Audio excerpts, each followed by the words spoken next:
And if you would allow me, in lieu of a prayer, I would like to read you what a Gold Star family. It dates back to World War I when military families displayed service flags featuring a blue star for every immediate family member serving in the armed forces.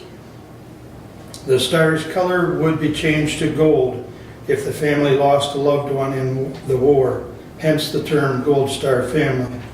And last week there was a day to recognize all Gold Star families. I think it's important that we remember those that have gone before us and paid the ultimate price for our freedom and our ability to meet and or pray as we so choose in this country. Thank you. I pledge allegiance to the flag of the United States of America and to the republic for which it stands, one nation, under God, indivisible, with liberty and justice for all.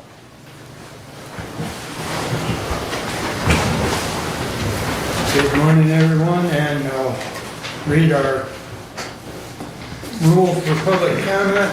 A member of the public may address the board after receiving recognition from the chairperson and giving his or her name. Public comment shall be limited to a period set aside at each meeting for such purpose, and each speaker shall have the floor for no longer than 5 minutes unless the board grants an extension.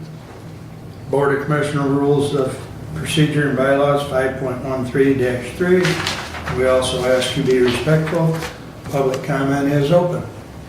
Laura? Good morning. Thank you, Commissioner. I had initially come here to express concern about an item on the agenda relating moving the district court to Lifeways. I see it as apparently no longer there, but just in order that I can point out some concerns. Judge Stiverson's concern when she had originally read this was that the site had not been reviewed, to our knowledge, for suitability by either Nathan Hall from the National Center for State Courts or SCAO. The building could be fine. We don't know. It could be an appropriate site for district court. It also might be totally unsuitable. Another alternative is that it would be suitable, but only after millions of dollars had been poured into it. So we would urge that the proper steps be taken so that we don't have a financial issue and also an issue where we don't have an adequate space for the court. We're also wondering whether we're talking about the whole building or just one floor. We would need more clarification on that. Finally, she was disappointed that there had not been communication with her, who would be the person primarily affected by this and the operations of district court. We do have a meeting on the calendar for May 10th with Commissioner Benzing. Judge is looking forward to that, to discussing the needs of the courts, but she did just learn about that agenda item from an email, and so we would appreciate some more open communication in the future, and thank you for your consideration. Thank you, Laura. Anyone else wish to address the board at this time? Mary Beth? All right, so good morning, Commissioners. I'm going to want to follow up in regards to the agenda item that was going to be on the agenda regarding evaluation from the county about next steps relative to the Lifeways space and the potential of the county supporting Lifeways on a bond. When I was here last, there were several questions that were raised in regards to the potential liability if the county was to pursue a bond on Lifeways' behalf. Per the Mental Health Code, when we became an authority with both counties in 1997, that allowed for us to be able to take on our own ability to have assets and to be able to acquire our own obligations relative to debts. In a county that has created an authority, which you have, you are not liable for any financial affairs or obligations that the CMH authority enters into. And as an authority, and we've shared that here, we cannot issue a bond on our behalf, but the counties can issue a bond on our behalf relative to meeting the program needs of the community mental health services in your community. The other thing that's important to note is that the county does have a responsibility relative to mental health services for the constituents of our community in Hillsdale. Per the mental health code, the county does have a financial obligation, and on an annual basis, we do come to the county and request that contribution for services for Hillsdale County.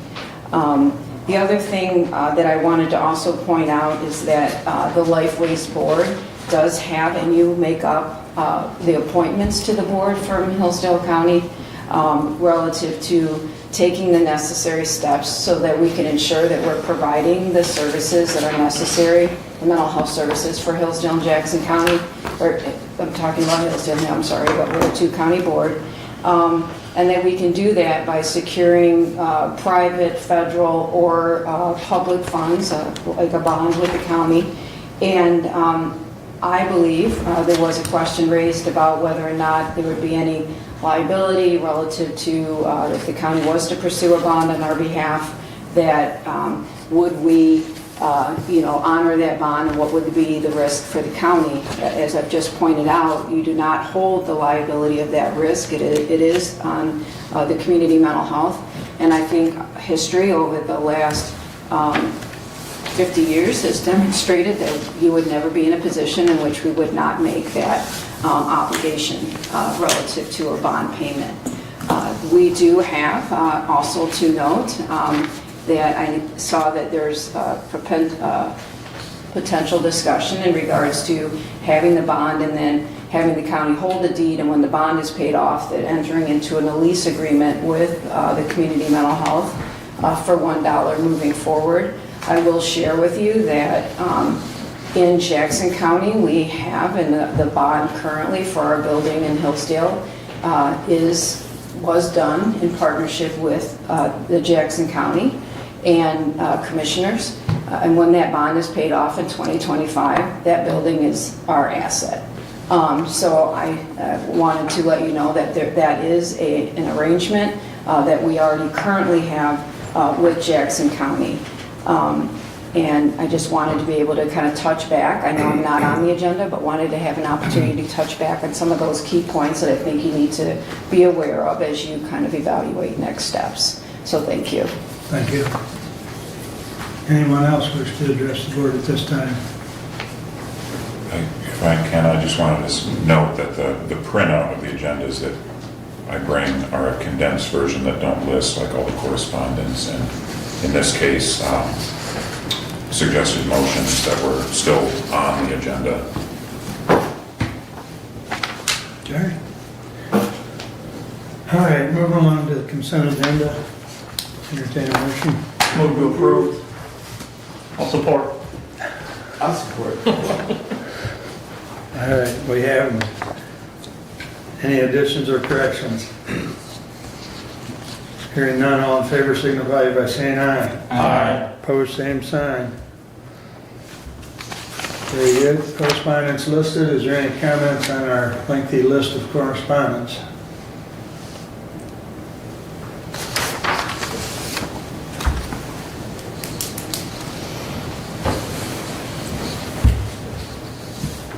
All right. I'd entertain a motion to approve the regular agenda. Move to approve the regular agenda as presented. Support. Moved and supported. Any further discussion on the regular agenda? All in favor signify by saying aye. Aye. Opposed, same sign. Regular agenda is approved. Mr. Nick, you're up. I like the enthusiasm I saw there right off the bat. You're going to talk about taxes.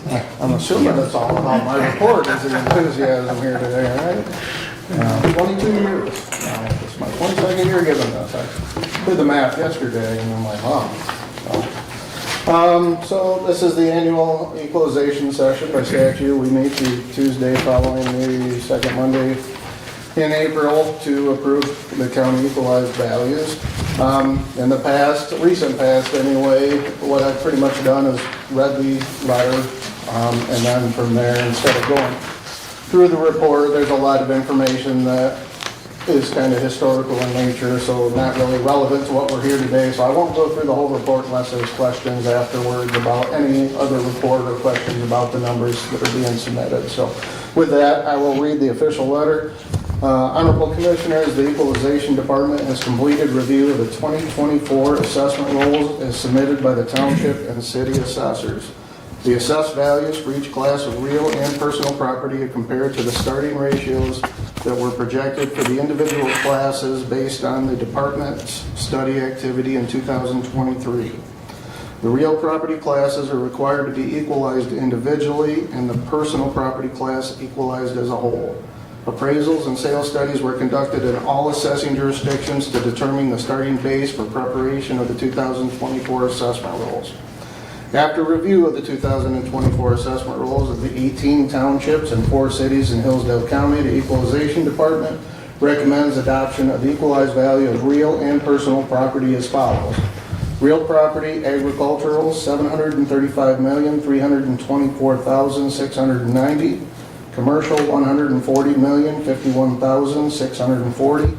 Industrial, $54,939,420. Residential, $1,841,097,370, for a total real property value of $2,771,413,120. Personal property, $196,435,683, for a grand total of real and personal property, $2,967,848,803. The above equalized values are recommended in compliance with sections 209.5 and 211.34 of the Michigan compiled laws. Respectfully submitted, Nicholas L. Wheeler, Director. So. Questions? Doug? So Nick, the numbers that we see in this packet, this 30-page, 45-page, 50-page packet, these numbers come from the assessors, is that correct? And then Yes. you confirm any discrepancies that may be, and is there anything that jumped out at you? Those numbers are started at the township level and city level for the township and city assessors, and then confirmed by their local board of reviews. So even though we have now multiple board of reviews combined into one session, essentially each township and cities are still certified individually. And then, yes, we compile those numbers to make sure that they meet the numbers that were originally set back in February or through the study period last year, and then summarized in February going into the March board reviews. And nothing really stands out to me other than like in the last year and recent years, you know, we had a big hike in value in a couple of the townships because of wind turbines, and those values are slowly declining through depreciation. So that's about the only thing that might stand out, is the 3 townships where turbines are located might not have seen an increase comparable to some of the other local jurisdictions that neighbor those townships. Nick, does exempt property go into these numbers? No. Okay, No. so we are not seeing the value of the exempt property? I will say this, for the first time since the veterans exemption has been pretty substantial over the last 10 years. This year, those numbers are incorporated, and I have warned that the taxable value might be a little bit misleading, because that taxable value of veterans exemptions who will be exempt, and many of them have already been approved as an exemption, are included in these numbers. So there will be probably at some point throughout the year, because they can apply for those any time through December 31st. So these numbers are going to change throughout the year. And I'm going to try to keep up maybe with some adjusted just for those, but there's going to be other adjustments throughout. That is the only exemption that included schools, this building, churches, parsonages of churches. Those numbers are not included in this value. Go ahead, Steve.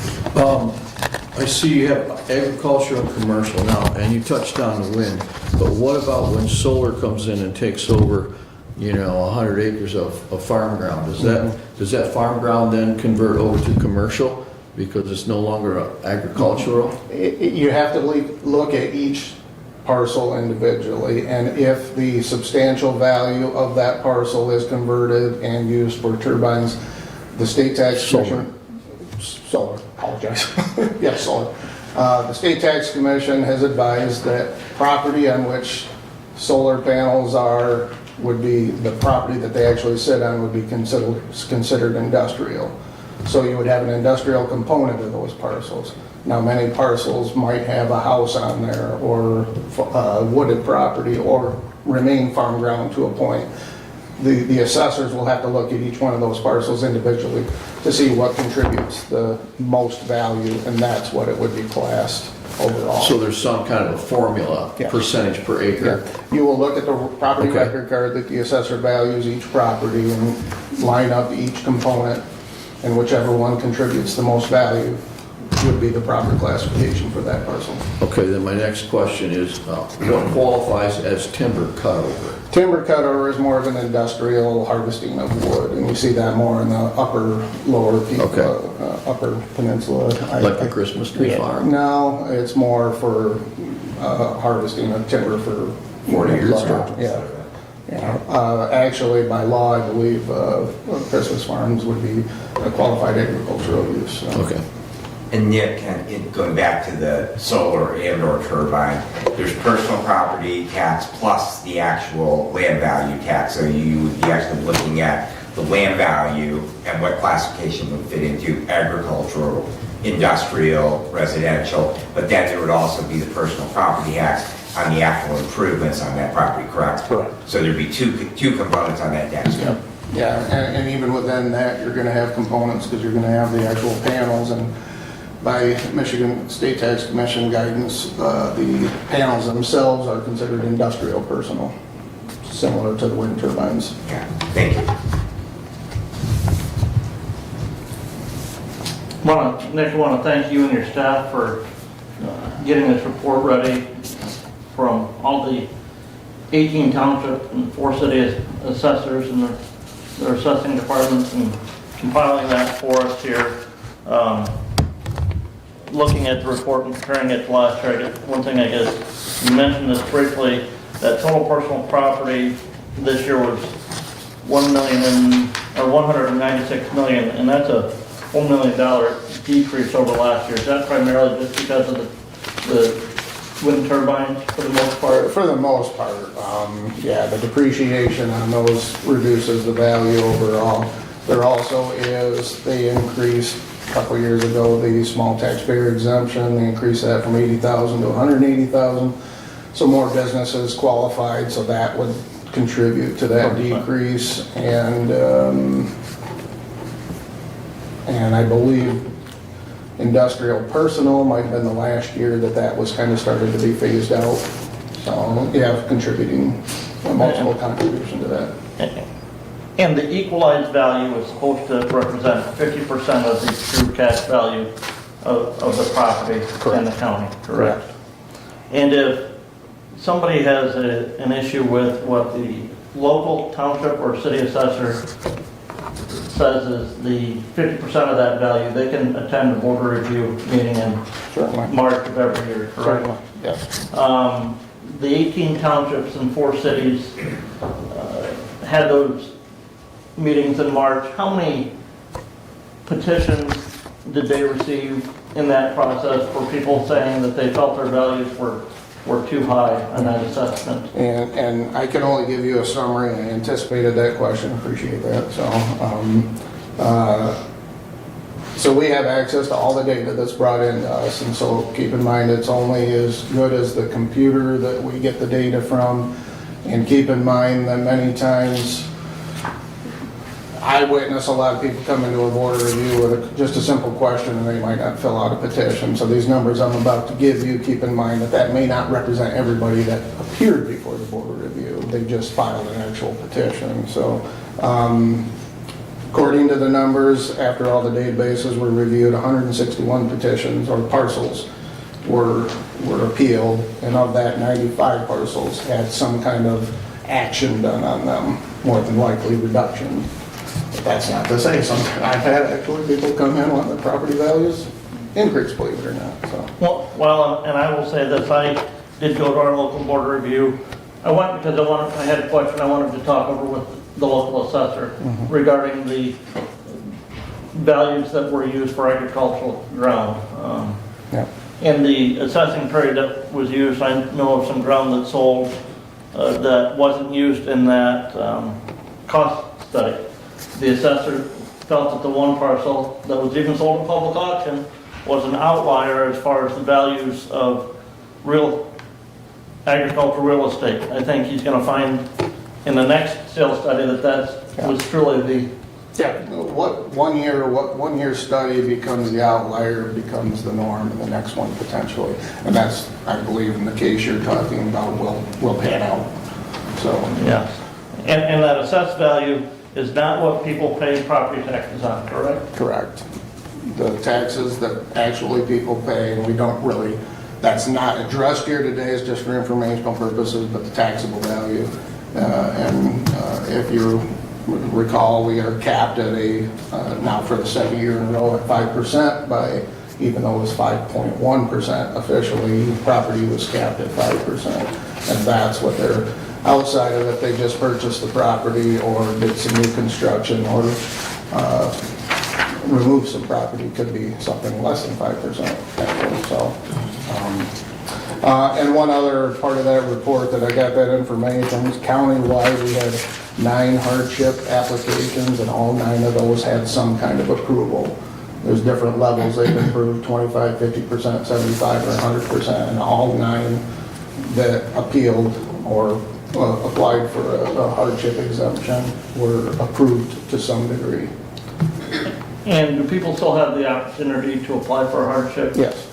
Up until... There's 2 board of reviews that will meet one in July and one in December, and they have the opportunity at both those meetings to appear. If they have an instance where their income is below the federal poverty level, then they could be subject and approved for a hardship exemption. And veterans exemption as well?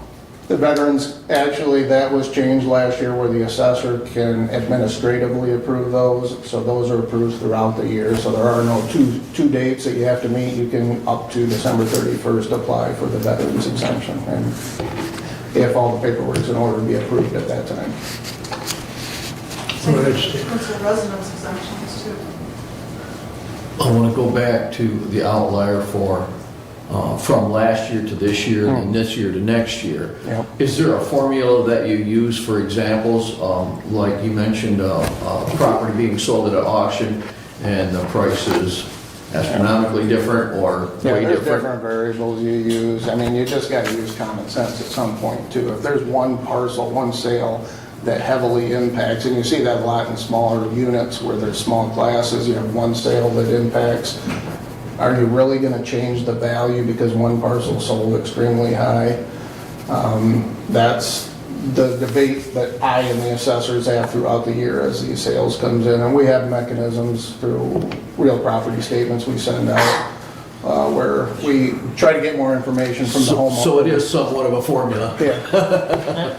Everything's a formula. And that sales study, Nick, was April 1st, 2021 to March 31st, 2023. Correct. And so the sales study for the next year's equalization report has closed already because that ended on March 31st of this year. Yeah, that's a good thing to point out, that these numbers are all based on sales that occurred of March 31st of 2023 and 2 years prior. So the last 12 months of sales really aren't even included in these. So. And as far as an outlier goes, this year, if I sell my property for a certain number of dollars, next year you're going to want to sell your property for more. It goes up. Kinda. So if this is approved today, then there are multiple reports that Commissioner Wiley would then sign and Clerk Cast, and then I would submit the official numbers to the state through the state portal for that.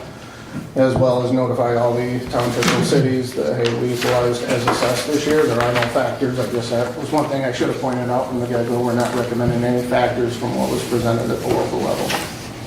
So, and this report will be posted to the website this afternoon if approved. I move to accept the 2024 equalization report as presented. Support. Steve had one more question. I'm going to allow it. Do you do any comparison with our county versus Branch, Jackson, or Lenawee? I started to do that because you asked that same question last year, and unfortunately, we don't get the numbers from the other counties until in early May. And I'm more than willing, if you found that helpful last year, what I did, I'm more than willing to do that. I'm always open to suggestions and requests, so. Well, I'll tell you, Nick, to be honest about it, I'm fascinated to remember to answer, I asked that question. I was looking at it and it popped in my head, I can't get these numbers until everybody else approves their I numbers. would, I was just curious as to how Hillsdale County relates to, Sure. Branch, Jackson, Lenawee. Yep. Is this a trend all the way around us, and are we, Well, way out of line or what? Historically, we kind of drag behind actually our neighbors and values. So when things are going up, we're kind of slowly behind. When things were going down, we were kind of slowly behind. But I haven't checked that in recent years, but certainly I will get some comparables in late May, early June, and email them out and so, Thank you. thank you. Excellent report. Motion on the floor to approve. Is there any further discussion? All in favor, signify by saying aye. Aye. Opposed, same sign. Passes 5-0. Well, thank you very much, and again, like I say, this will be posted on the website, and we'll be getting more information as the months progress on taxable stuff, so. All right, Okay. very good. Thank you, Nick. All right. Dr. Mano, you're up next, sir.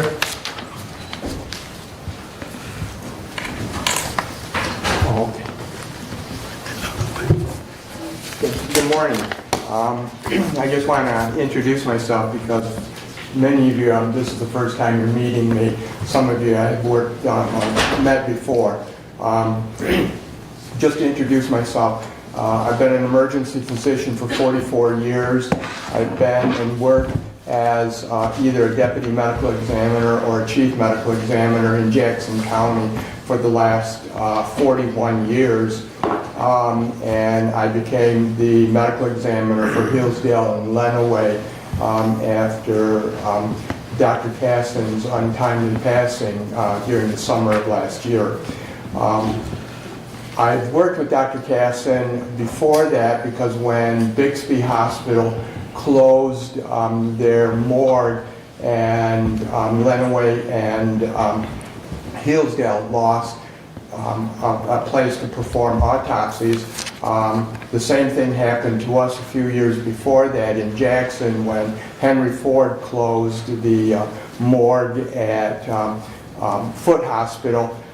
Then what ended up, we built a morgue in Jackson, and so when I heard that happened to Lenawee and to Dr. Caston, I went to our board in Jackson and said we should share this regionally.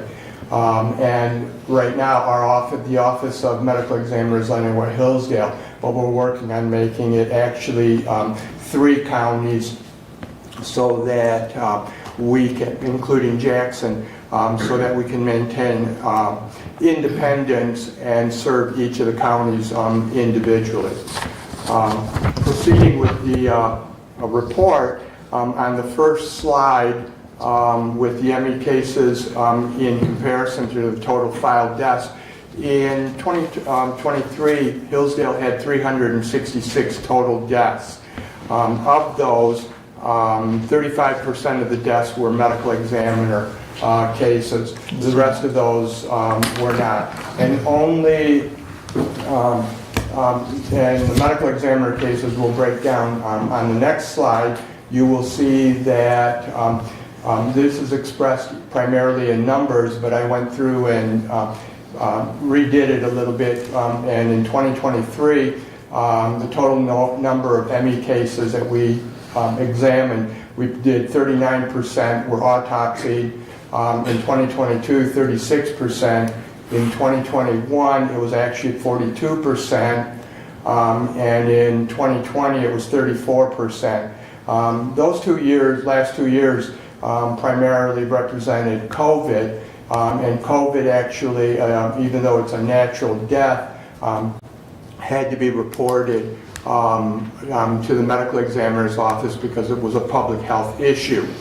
And in 2019, it was 38% autopsied, and in 2018, 45%. So you can see that for the last 5 years, the number of autopsies performed by investigations have roughly been between 35 and 41%, which actually approaches what happens throughout the rest of the state and nationally.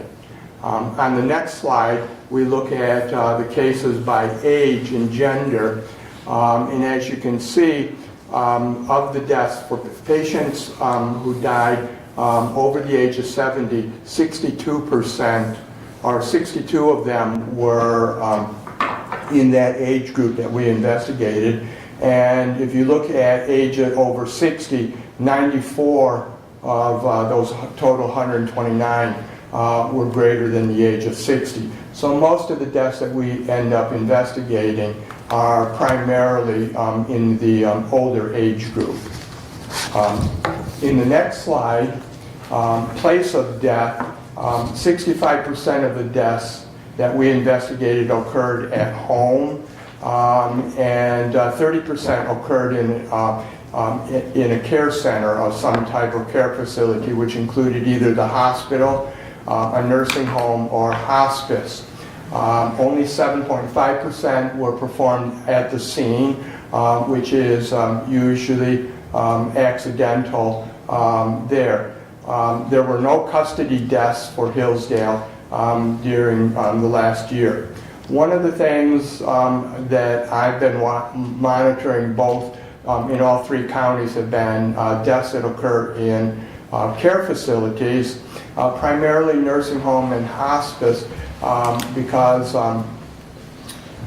we get reports from family of patients being either abused, not taken care of, or the one that we see frequently are multiple falls that are not really evaluated. And what ends up happening is that even though they're in hospice or a nursing home and expected to die, does not mean that that death, when it does occur, is always a natural death. What happens if they fall, hit their head, have a subdural hematoma? What ends up happening, that becomes an accidental death. So as a medical examiner, this becomes a public health issue that I have to really look at, and support. And I think that sometimes there needs to be some policy changes, primarily in hospice, because with hospice, many of the patients who end up going from hospice to the nursing home or to the hospital, they cancel the hospice and then they have to reapply and get back into the system. I think that we need to be reasonable and change the policy about what and how we're going to investigate. Because why should the county pay for a full investigation and autopsy when a simple CT scan can tell us? Because we don't perform autopsies on everyone. We have indications for performing the autopsy, and sometimes if we can determine the cause of death, even though it may be traumatic and accidental, by looking at the medical records, the hospital medical records, their past medical history, x-rays, and CT scans, because today medicine has so much information that we can determine what the actual cause of death is without doing an autopsy. Having said that, as being an emergency physician, I am a clinician, not a forensic pathologist, but I have an interest in forensics. And what ends up happening are emergency physicians frequently see all of these patients before they die. So we deal with abuse, stabbings, shootings, motor vehicle accidents that often are often referred to the medical examiner and to the forensic pathologist. Myself, as I was discussing it with one of the forensic pathologists, I look at the forensic pathologist as a consultant, just like a surgeon. And if I had a surgery consult in the hospital and asked them to do an exploratory laparotomy, I have a consult with a forensic pathologist to perform the autopsy, which is similar, provides the same information. An autopsy is no different than any of the other tests that we do in medicine to help determine what the cause and manner of death is. On the next slide, when we're looking at the manner of death, you can see that 81% in the dark blue are natural. In the orange, the 12% are accidental, and in the gray, those were suicides that occurred in the county. And the light blue are indeterminate, and that was 4% of the deaths that we investigated, and those are drug-related deaths.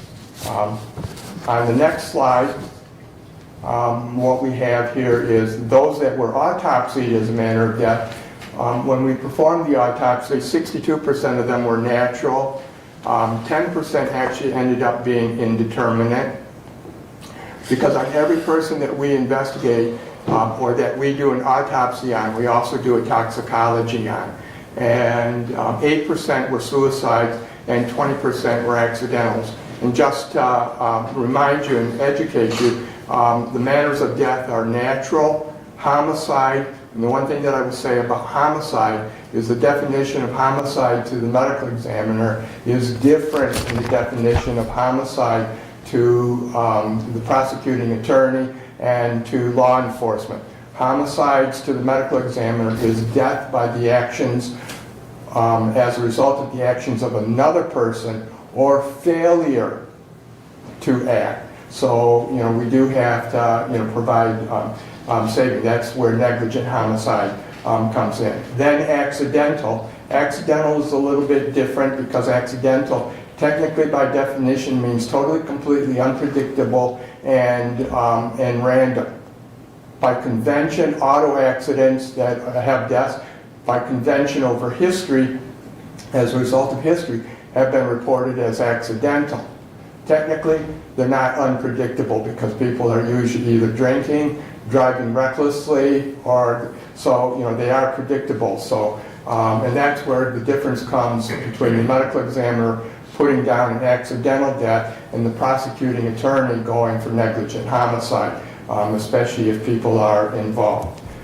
Then suicide, and then indeterminate. Indeterminate means that we cannot really tell what the cause of death, exactly the manner of death was in there. And then one that is becoming a little bit acceptable is pending, because by state law, when the person dies, a death certificate is required to be completed within 48 hours.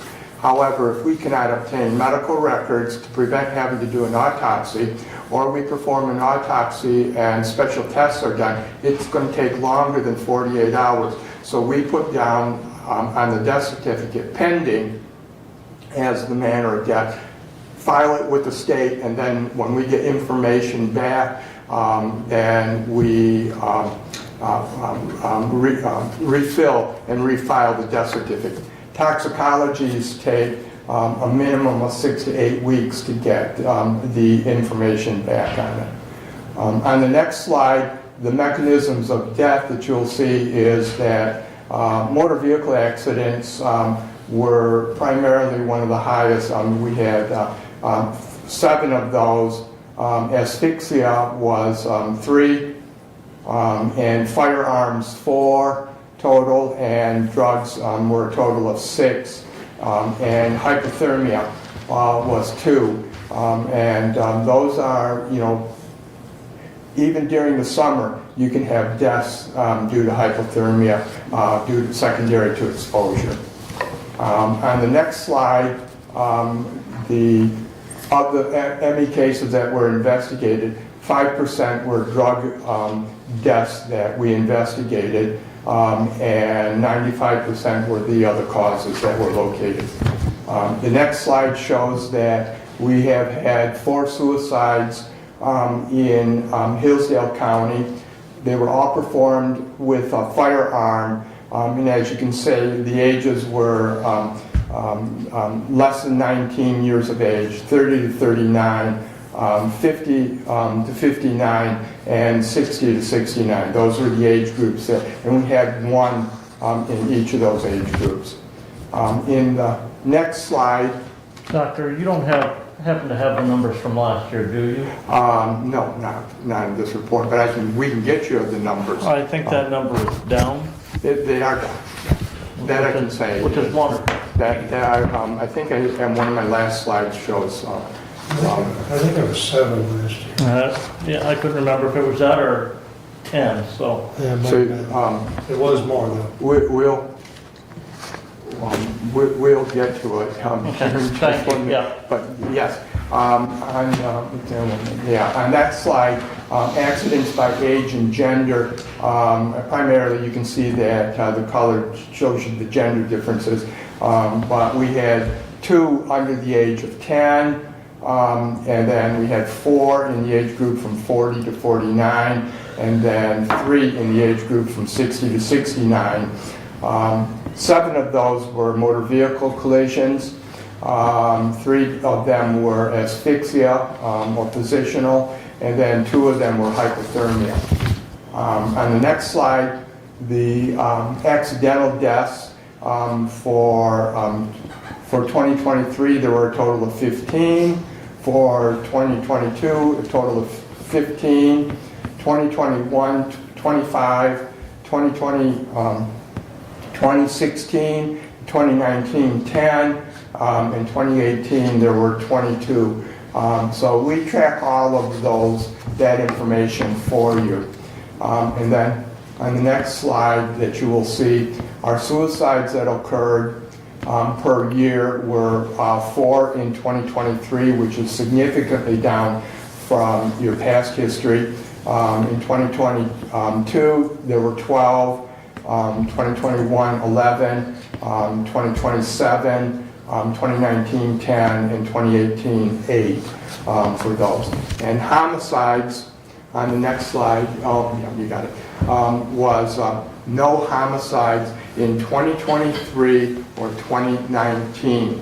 However, in 2012, there was 1, 2021, 1, and 2021, 2018, I don't know what happened, but there were 3 at that.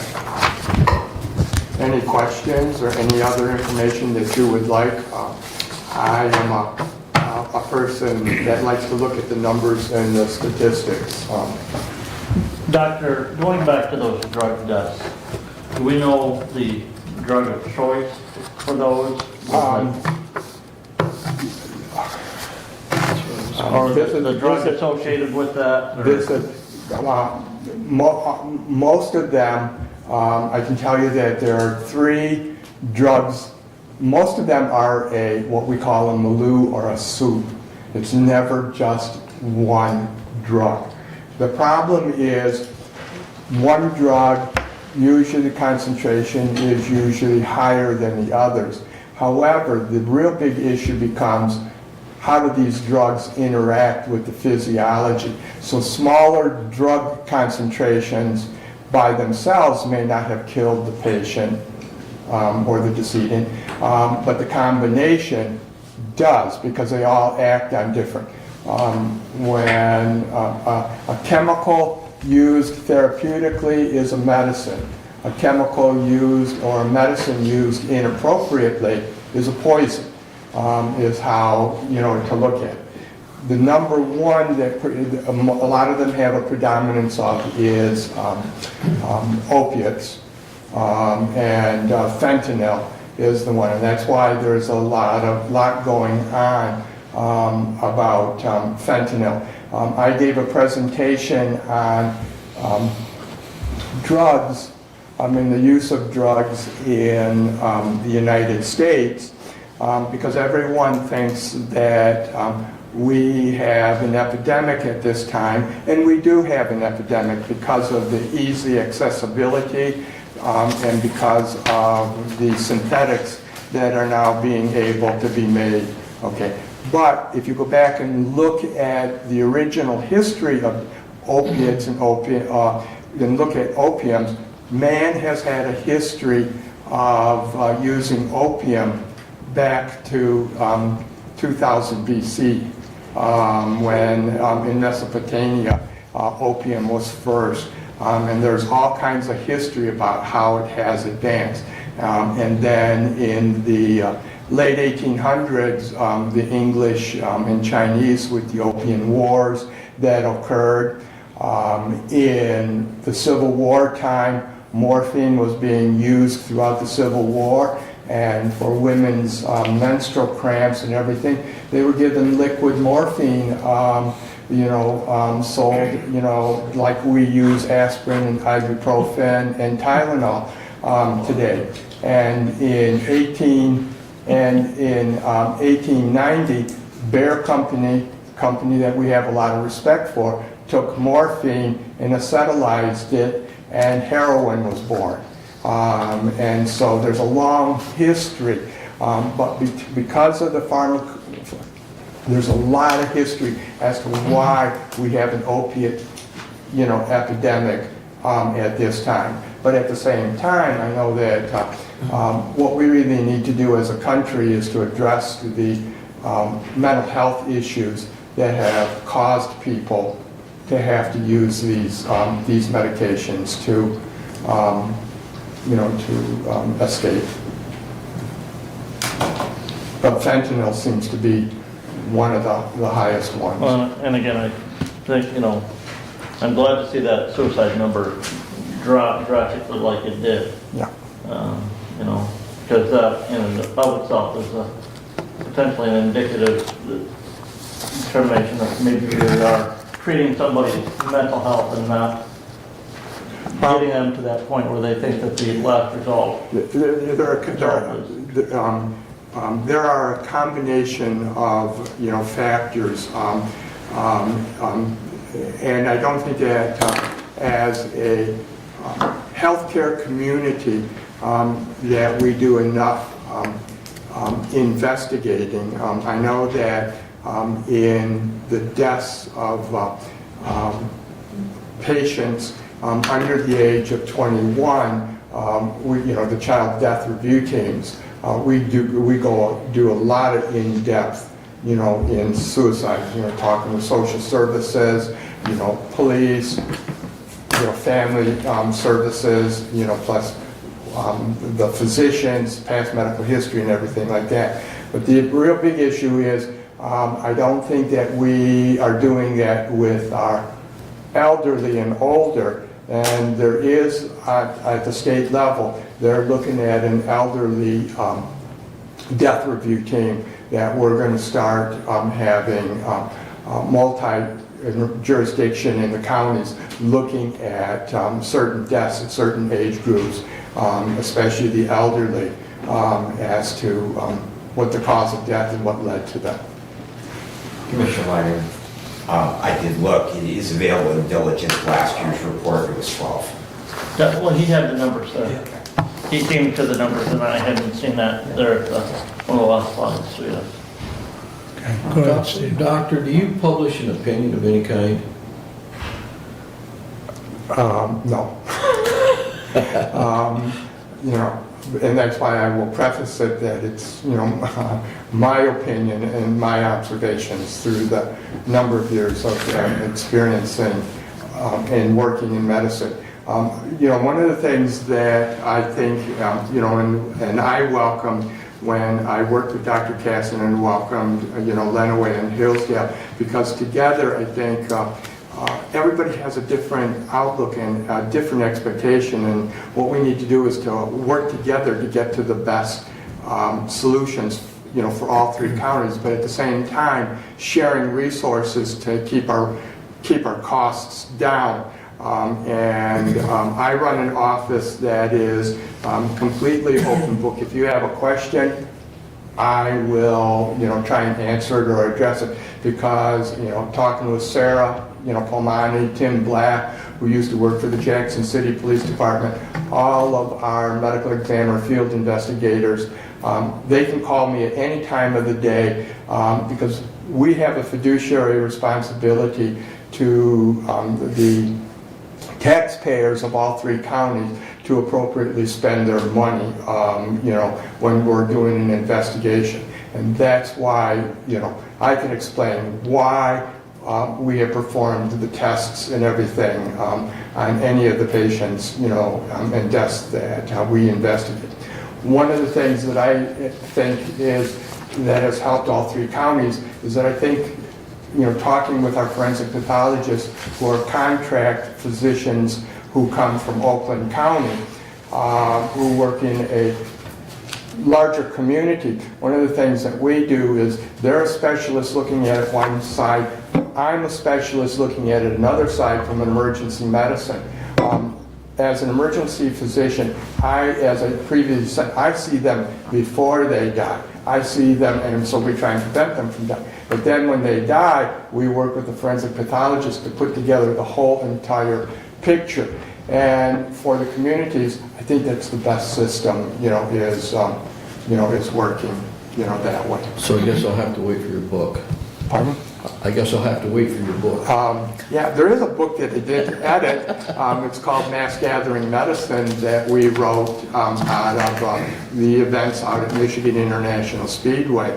And as a result of physicians that I taught out at Michigan International Speedway, they have gone to the University of Virginia, University of Nevada Medical School, and they went to ASEP and petitioned, and they called me the grandfather of event medicine, because I said, what we do out there, emergency physicians should be setting guidelines for large events and events in communities, because what we need to do is to provide medical care off-site, out of the hospitals, so that we decompress the overuse of emergency departments. And it's based on the same types of principles that I use in the medical examiner's office. And that's being published by Cambridge University out of London, and will be available at the end of this month. Thank you for your report. So, Any other questions? and if you have any questions or any ways that we want to present the information, you can contact the office in Jackson, or Sarah at Lenaway or Sarah at Jackson, and we can look at the data and present it in any way that you would like. Thank you. Okay. Yes, sir.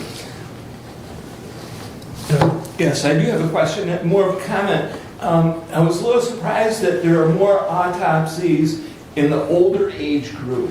Is that because while a younger person is less expected to die, the result is more obvious, and even though an older person is more expected to die, it's less obvious? No, it's based on the number of patients that are in that age group. Because we have a policy that anyone under the age of 50 is automatic, a protocol, is automatically autopsied and a toxicology performed. Because most people expect that the younger patients in the teenage and young adolescents, 20-year-old group, are primarily deaths that are due to occur as a result of drugs. However, when we look at all that data, you will be surprised that the majority of patients that end up dying from drugs are between the ages of 40 and 50, 50 and 60, 60 and 70. Those are the highest number of, of deaths that have occurred. And then those are also the sheer total number of people that die in that age group. And so it looks like we perform more autopsies, but and that's why I presented it out as the percentage that we perform. We have we have protocols and policies that dictate which ones we're going to investigate. So, I'll be honest with you, this morning I got called by one of my investigators,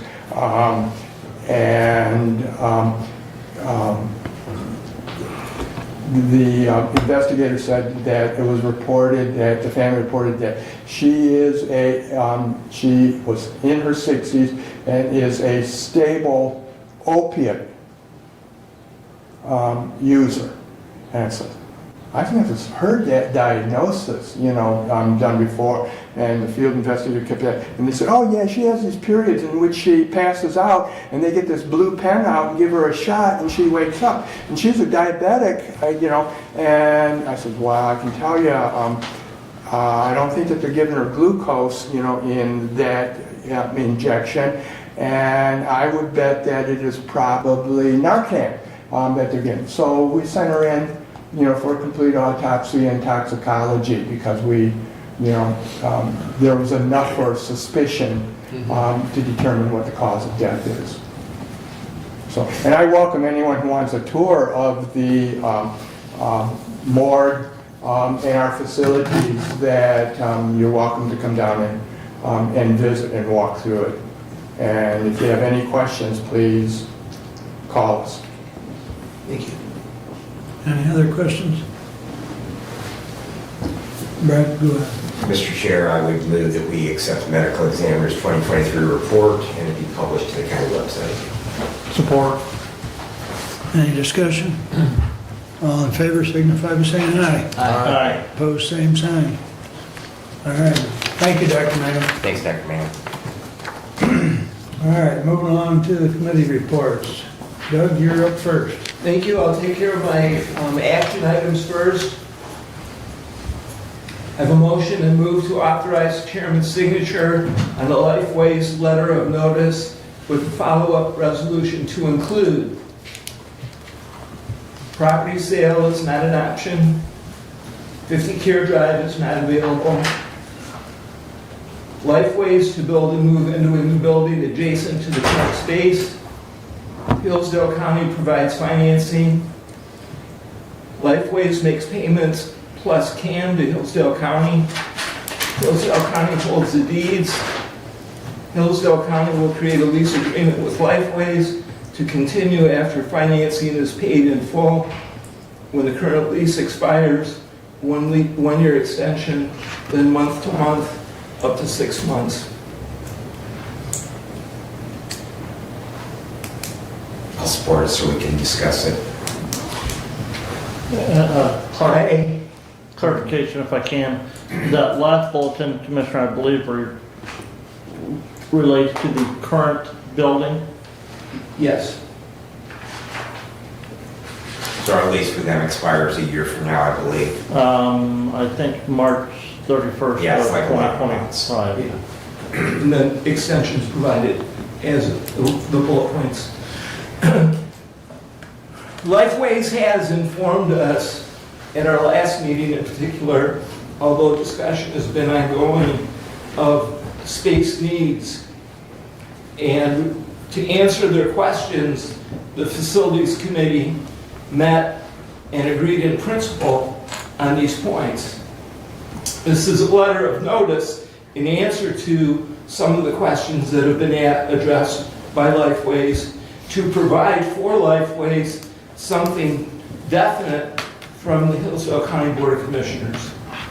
That is the agreed in principle result of the facilities committee meeting that we had. And present in that meeting was myself as chairman of the facilities committee, vice chair Commissioner Wiley, and facilities director Finn.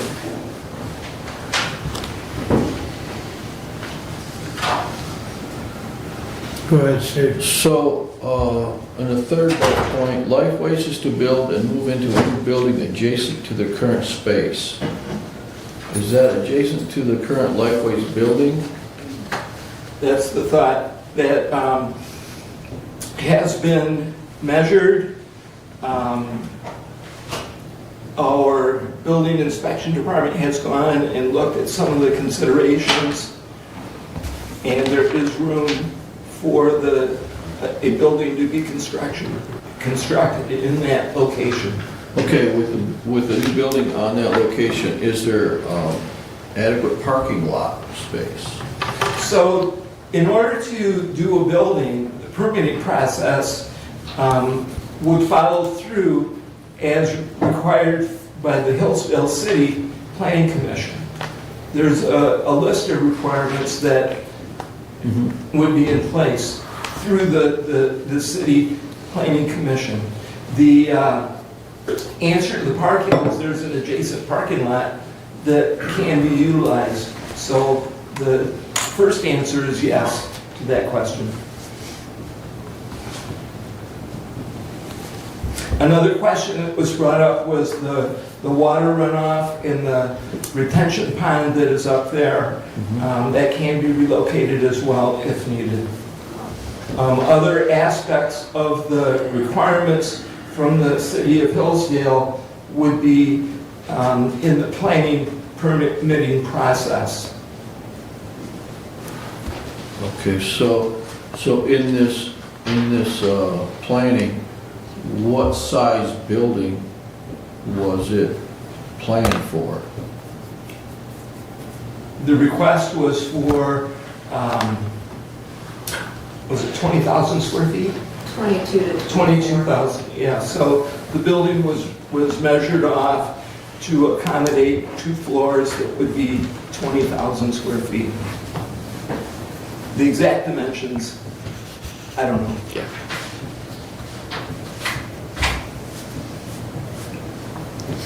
So there was an on-site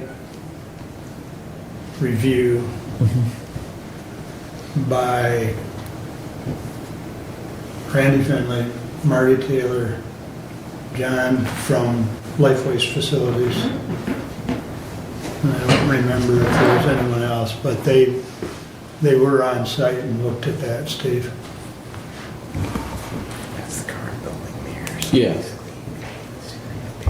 Yeah. And that parking lot is, right, that's an auxiliary for DA. Well, actually, this is the auxiliary part. This is what's encompassed over this parking lot, yeah. Right. Because there's another parking lot for the DHS building. right. Yeah, I'm familiar with that area.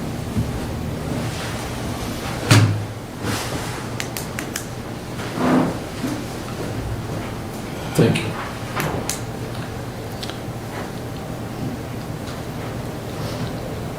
Would you like to see that, Commissioner? No, I haven't. I know where it is. I know where it is. My concern is adequate parking once a building is built. You know, the last time we discussed this, it was looking at an addition onto the existing building for Lifeways. I would much rather go, if you're going to go this way, go that way than a new building out there.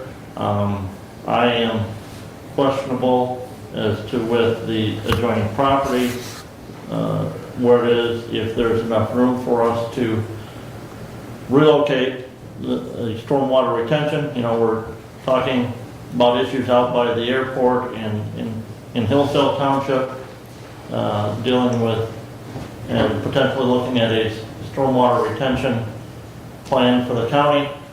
You know, you go building more impermeable structure out there. What are we going to do with that? We already have a stormwater retention pond there. The other parking lot, granted, you know, yeah, I have some concerns with the proposal as presented. And again, primarily being that it's a new building and not an addition on to the existing building. Go ahead, Doug. So the purpose, the real purpose of this motion and points is to address and answer for Lifeways what the Board of Commissioners have in mind, okay? This is absolutely not a final result. This needs to be vetted with attorneys. This needs to be sent to the Lifeways Facilities Committee. It needs to go from the Lifeways Facilities Committee to the Lifeways Board. It needs to come back to this board. This is the beginning of that process. We've been asked certain questions, and individually, commissioners cannot answer these questions. As a group, we have been brought some of the information to help this process move forward to address the space needs that Lifeways has. Is this an answer to all of the details? It is not intended to be an answer to all of the details. It is intended to be a letter of notice, that's it, to indicate what this board has agreed in principle to. So, And I think to echo Doug's comments, when we last discussed this, there was some contention over 50 Care Drive. There was some contention over some of these other points, and that's why the Facilities Committee tried to put something together that we could at least answer some of the questions and take some of the pieces off the table or put them back on the table. And that's, you know, it is a process, but we also need to keep moving forward because this is a process that's been extended way too long and it needs to get resolved. So, further discussion? I guess I'll make one other comment that I know, Steve, you asked for some, and I'll use your word, but you asked for some goalposts, and so what we tried to address was some of those goalposts, if you will. And so hopefully we answered some of your questions by putting this together in the format of a letter. I mean, it's in the form of a motion today, but it'll be transcribed into a letter that'll be sent to, as Doug indicated, to Lifeway Facilities. Go ahead, Brett. I'm just going to add that I think that what we're seeing from the Facilities Committee addresses a number of the points that I've raised and concerns I have. One, that we don't want to break up any of that property. We don't want to sell that. That there is good value for the citizens of our community in having Lifeways in near proximity to the additional services there. There's a number of services that are available from DHS to public health. For them all to be together, it's served by public transportation. There's a housing complex, a pretty large housing complex, a couple of them, in fact, that are within easy walking distance. So it makes sense to keep them there, yet it addresses my concern of that we don't want to break up that property. So I think that overall that everything in this world is a compromise, and politics is always the art of the possible. And for me, this addresses the majority of my concerns that I've had to date in regards to the direction we're going. The other thing that this does is that this now goes back to Lifeways, and they have to, because we are not making a decision. We are not saying we're going to do this. This goes back to Lifeways now, and they are going to have to agree that this plan is going to be agreeable or give us a counter proposal. Because we heard Mary Beth say earlier about their building in Jackson, that when those bonds there are satisfied, that they will own that building. That is not something that I feel fits into the long-term goals of the property we have at Care Drive. And you know, if they in fact they want to own their building at the end of that time, then perhaps that they're going to need to find another location. Maybe again look at that property that's adjacent that was for sale earlier, and developing that site. But I think that you know, being in that realm of the possible, that this is a good blend of things and provides a good outcome for all parties involved. So I guess with that said, I would ask you, on the bullet point where it indicates that Hillsdale County provides financing, and that's in reference to us using our credit for a bond issue. And you reference the adjacent property, which is not, I mean, that property would be bought by Lifeways. Right. And we're talking about the 175 And I guess it doesn't really matter whether it's that property or another property, but my question to you is when it says we provide the financing, if we're gonna do it on property other than county property, are you still okay with that? I think that's a discussion for another day, that what we're discussing right now is the proposal that we would finance a building on property that we own, not on property that we don't own. And so therefore, that, you know, I am not ready to take a position on property that we don't own. And I think if we try and break down item by item, the details here, that we lose the letter of notice that we're trying to provide. That we're not here at this moment to hammer out all the details. We're here to agree in principle to a concept that we can move forward to Lifeway. So I agree with Commissioner Benzing that the specific answer to that question needs to be delved into in the future. That's one of the details that needs to be looked at. How much further do we want to kick the can down the road? Well, I don't think we're kicking the can down the road. I think we're bringing a solid proposal to Lifeway. I agree with that. And that's the action that we're hoping for right now.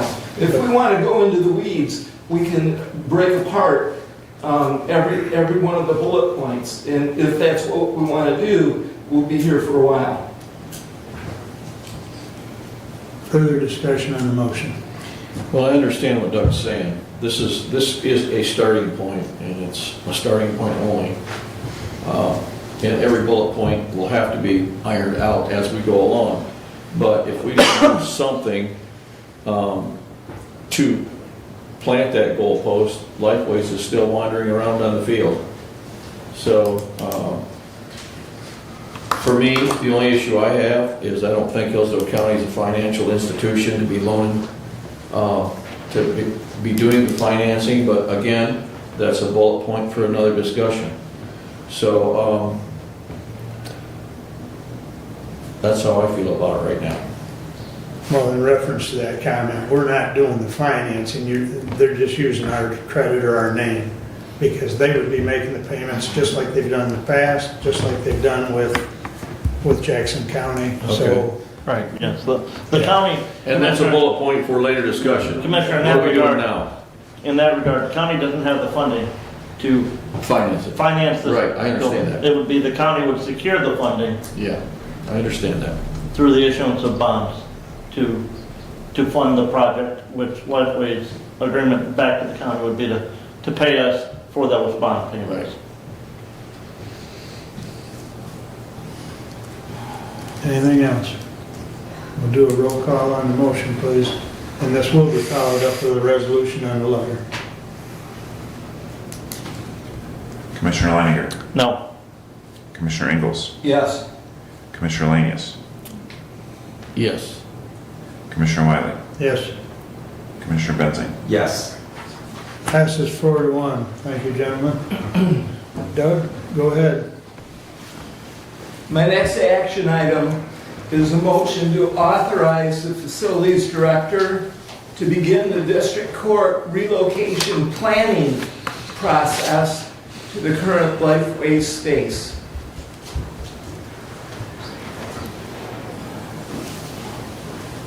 I'll support that. In comment,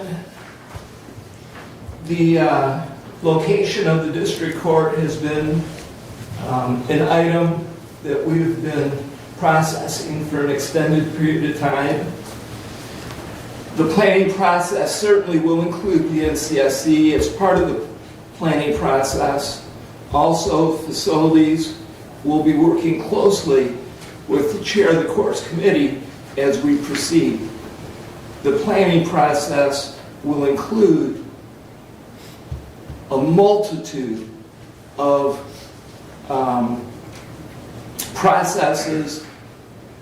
We have spoken with Nathan Hall on what to do with the courts. We have a good idea from Nathan Hall on the requirements for not only district court, but all of the courts. We have discussed and tried to decide the best course of action since we sold the annex. We know that that timeline is moving. We're a year past the sale, and we still are in need of moving forward. The clock is ticking. We know many of the requirements that are causing the decision of what we cannot do. We have to move forward with what we can do. And the timing of the preparation is going to be extensive. We need to begin that process now. And this is beginning the planning process. In order to accomplish, we need to talk to Nathan Hall again. We need to involve architects. We need to, facilities Director Finley will need time to process all of the requirements that will be needed for district court as we do decide where district court will be housed. We do not want to move district court into a temporary location when their lease expires in the annex building and then find them another location. We don't want to move them twice. We want to have good planning that can make this decision a good decision for the courts and for the county. And the point of the motion is to help the facilities director begin the planning process. And I would be happy to answer any questions if you have any. This motion is an important part of what we need to do.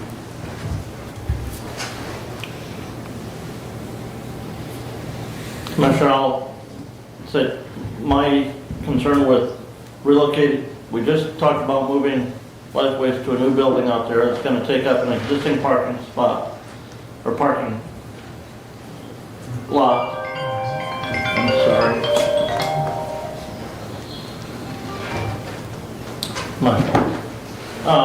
And now you're talking about moving life or district court out there. I just don't envision that there's adequate parking in that area. And so I cannot support this motion.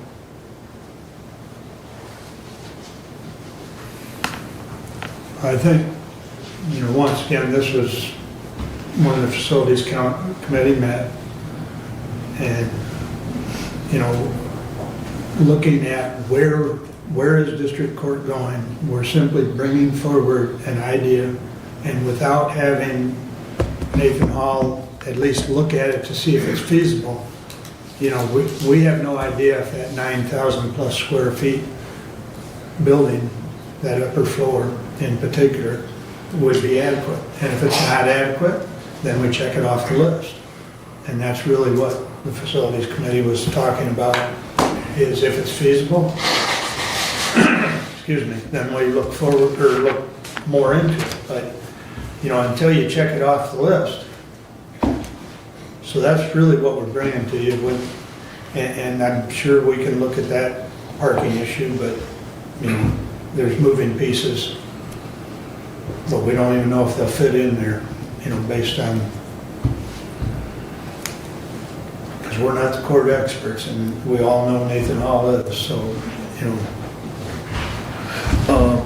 What is the potential cost for determining whether that facility is going to work or not? Well, Nathan Hall charged us $10,000 last time we asked him to do a plan. Commissioner, we don't have money budgeted for that. We do not have money budgeted. We have money in a fund that can be utilized as we did before.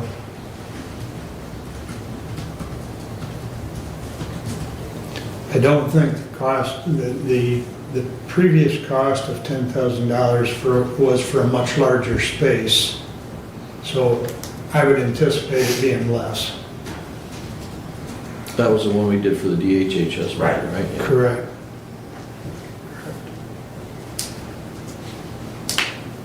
And, Brad? Yeah, I think the parking issue is really already resolved because there's adequate parking for the space use that's there. The other thing that we want to remember is that there are a number of other parking lots in that area that are relatively adjacent.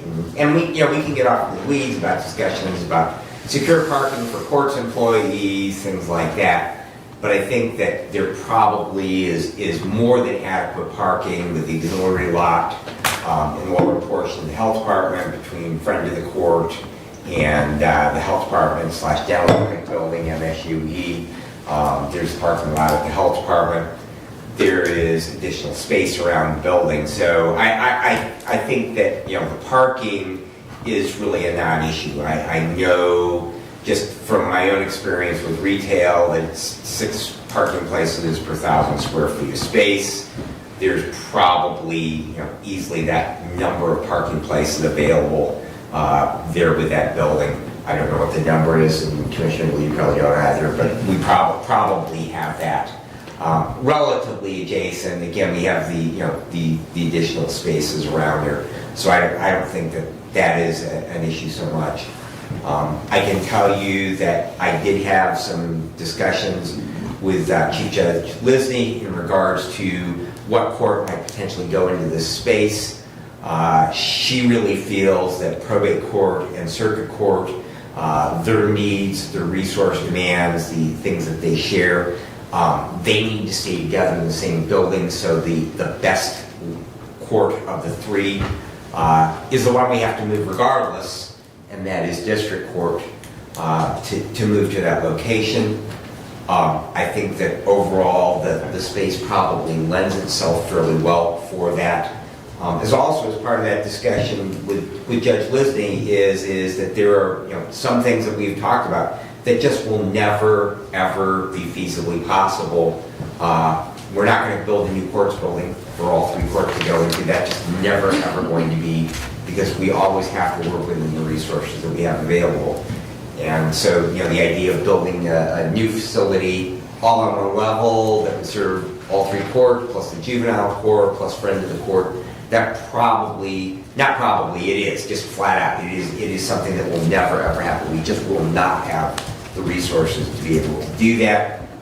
Some of the modifications that have been talked about to the historic courthouse will probably never be in the scope of the possible. We look at just the building and the money that we've invested in it, and then in the 125 years that building has been there, we haven't had the money to do the kind of maintenance that we've now discovered that the building was a few years away from structurally just being unrepairable any longer. So we're very, very fortunate that we had the windfall with the ARPA money, and we're able to do those repairs in a time to be able to save that building.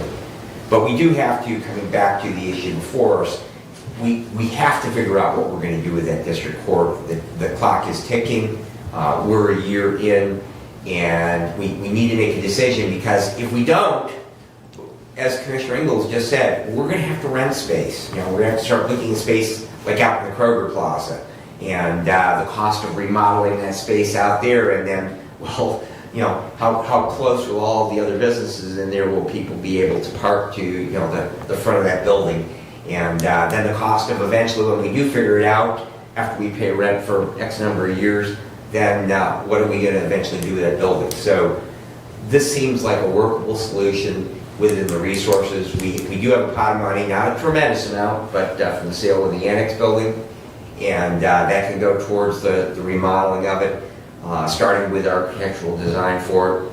And so I think probably in the big picture, the greater scheme of things, that this is probably the best direction, and it just really works out well that Lifeway, they need a bigger space. They're able to move out. It's a space we already own, and at least that we can begin to move both those issues forward. Further comment? When does Michigan Works contract run out? Are they not contracted renting the basement or the downstairs They do level? have leases as well. It's a similar time frame as Lifeways. But this, Commissioner, this is just dealing with the upstairs of the building, not the basement. And to that, we really want to avoid having two spaces, because the elevator that's in there is not really adequate to move the public. It's much like the elevator in this building and the health department building. And so it comes back to, we really need to have things on one floor.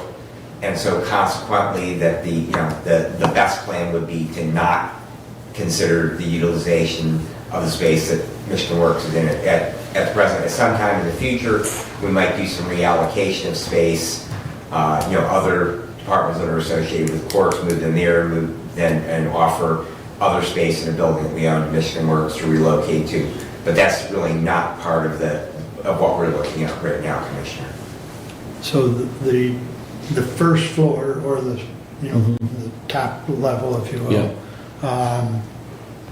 I specifically, when we were discussing this, asked Randy about the square footage. So the square footage that is in that building is greater than the square footage that that district court occupies now.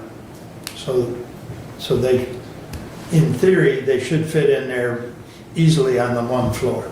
But there again, it's really determining Nathan Hall's design. So, any other comments? We will do a roll call, please, on the motion, and then, assuming it passes, we'll follow up with a resolution.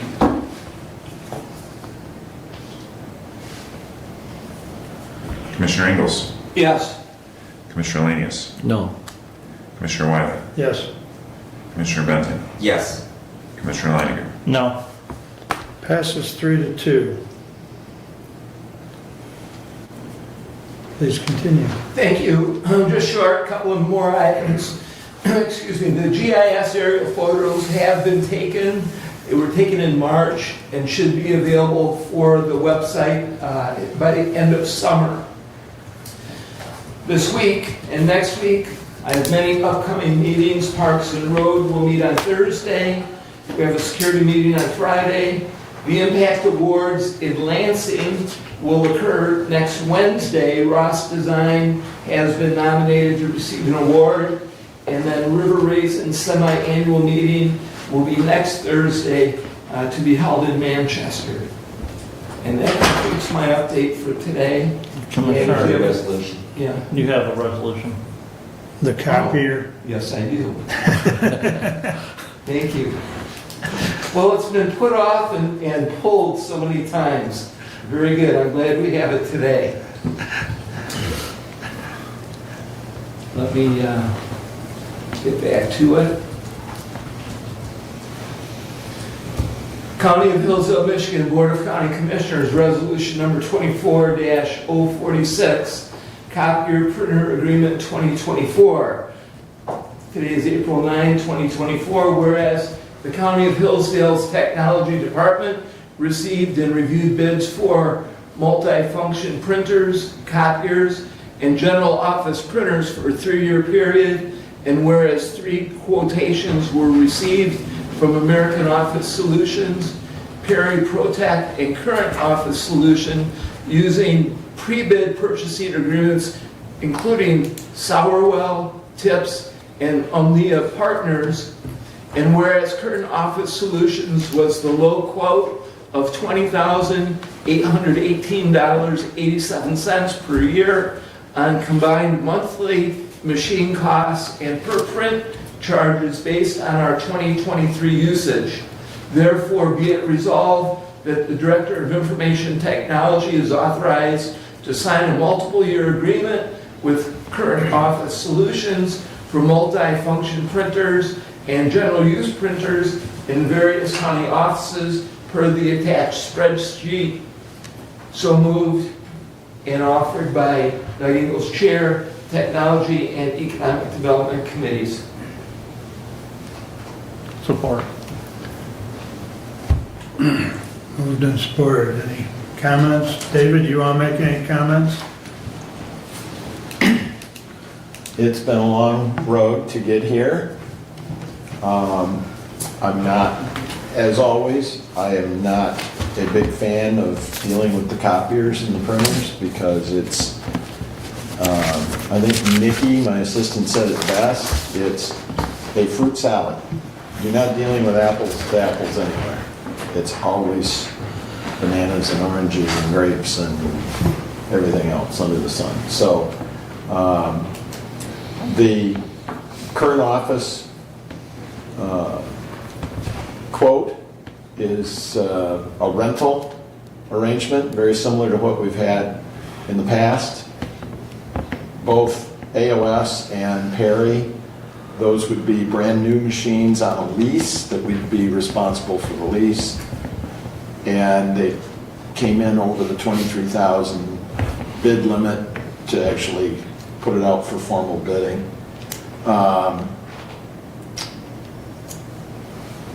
I'll live with this thing, and we will live with this thing. It gets the job done of what we need to have done. We've got at least 3 copiers right now that are on life support, and we've got to get them changed yet this month. So this is a step forward. If you've got any other questions, let me know. Go ahead, Steve. So this includes a maintenance along with it, right? Full maintenance? Everything is covered except toner, or excuse me, except paper. Okay, Toner is included. That's where the per click charge comes in. okay. So everything's included.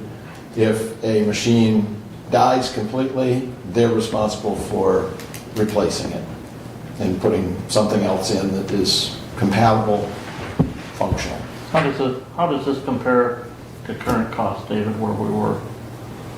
Very close. Our cost in '23, I have that right here, $20,323.82. So this is, I'd love to have brand new machines everywhere.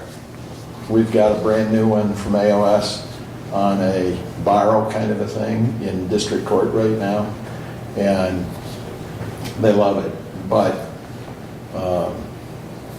I can't justify the $6,000 a year difference. Once this passes, if it does pass, when will it be implemented? Start next week.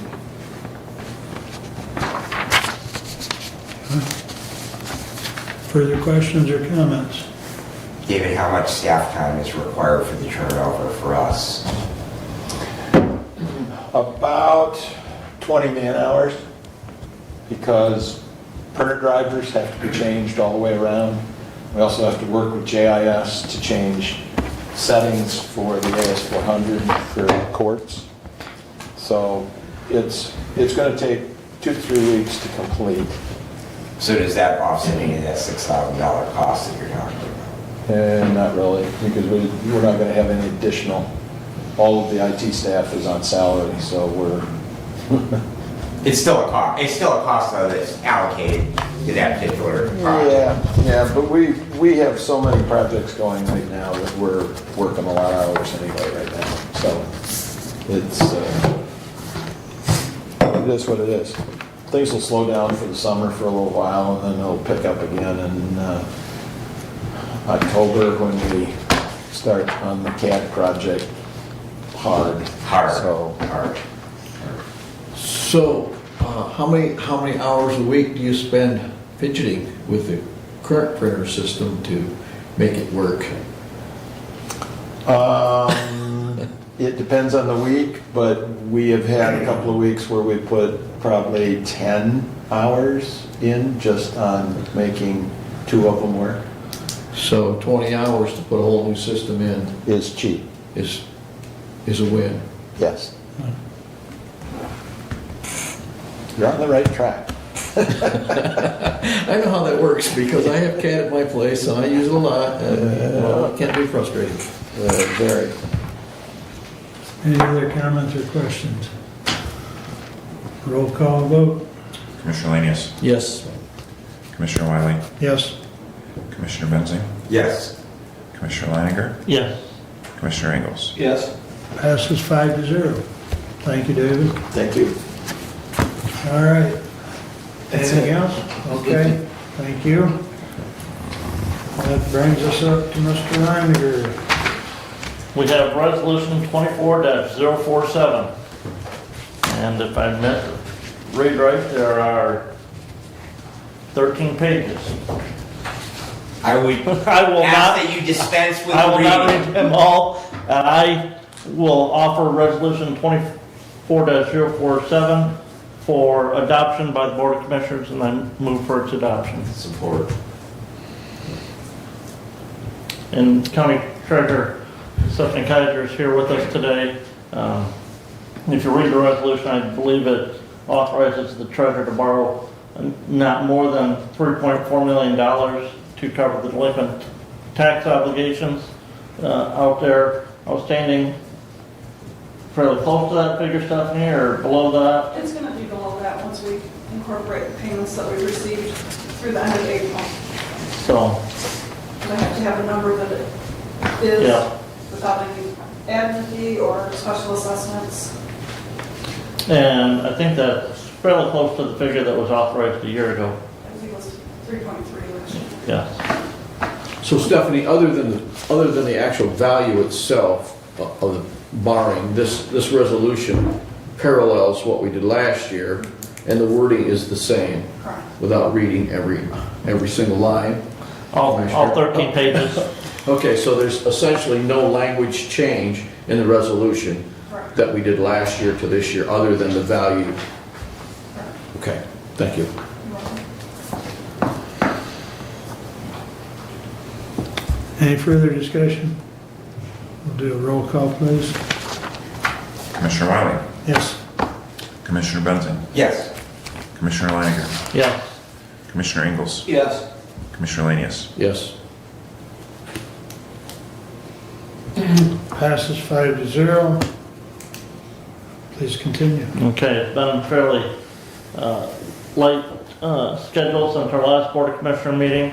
Again, Commissioner Ingalls and I did meet with the Equalization Department to go over the preliminary equalization report before our meeting today, and want to reiterate our thanks to Director Wheeler and his staff for the timely preparation of that report so that we can have that sent to the state and get that approved as soon as possible.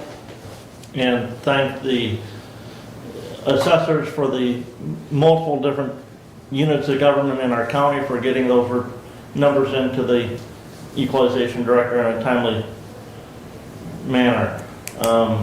Wellwise Services is going to be looking at hiring an in-house CFO. Our executive committee is going to be recommending to our full board that they approve a contract at our next meeting.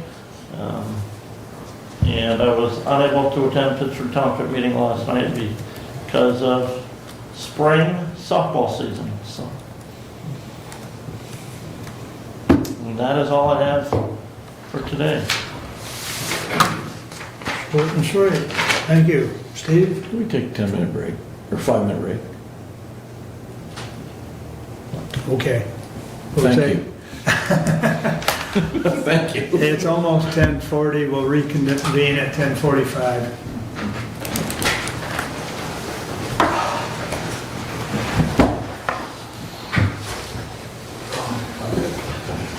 Spring sports.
We'll resume, and Steve, you're up.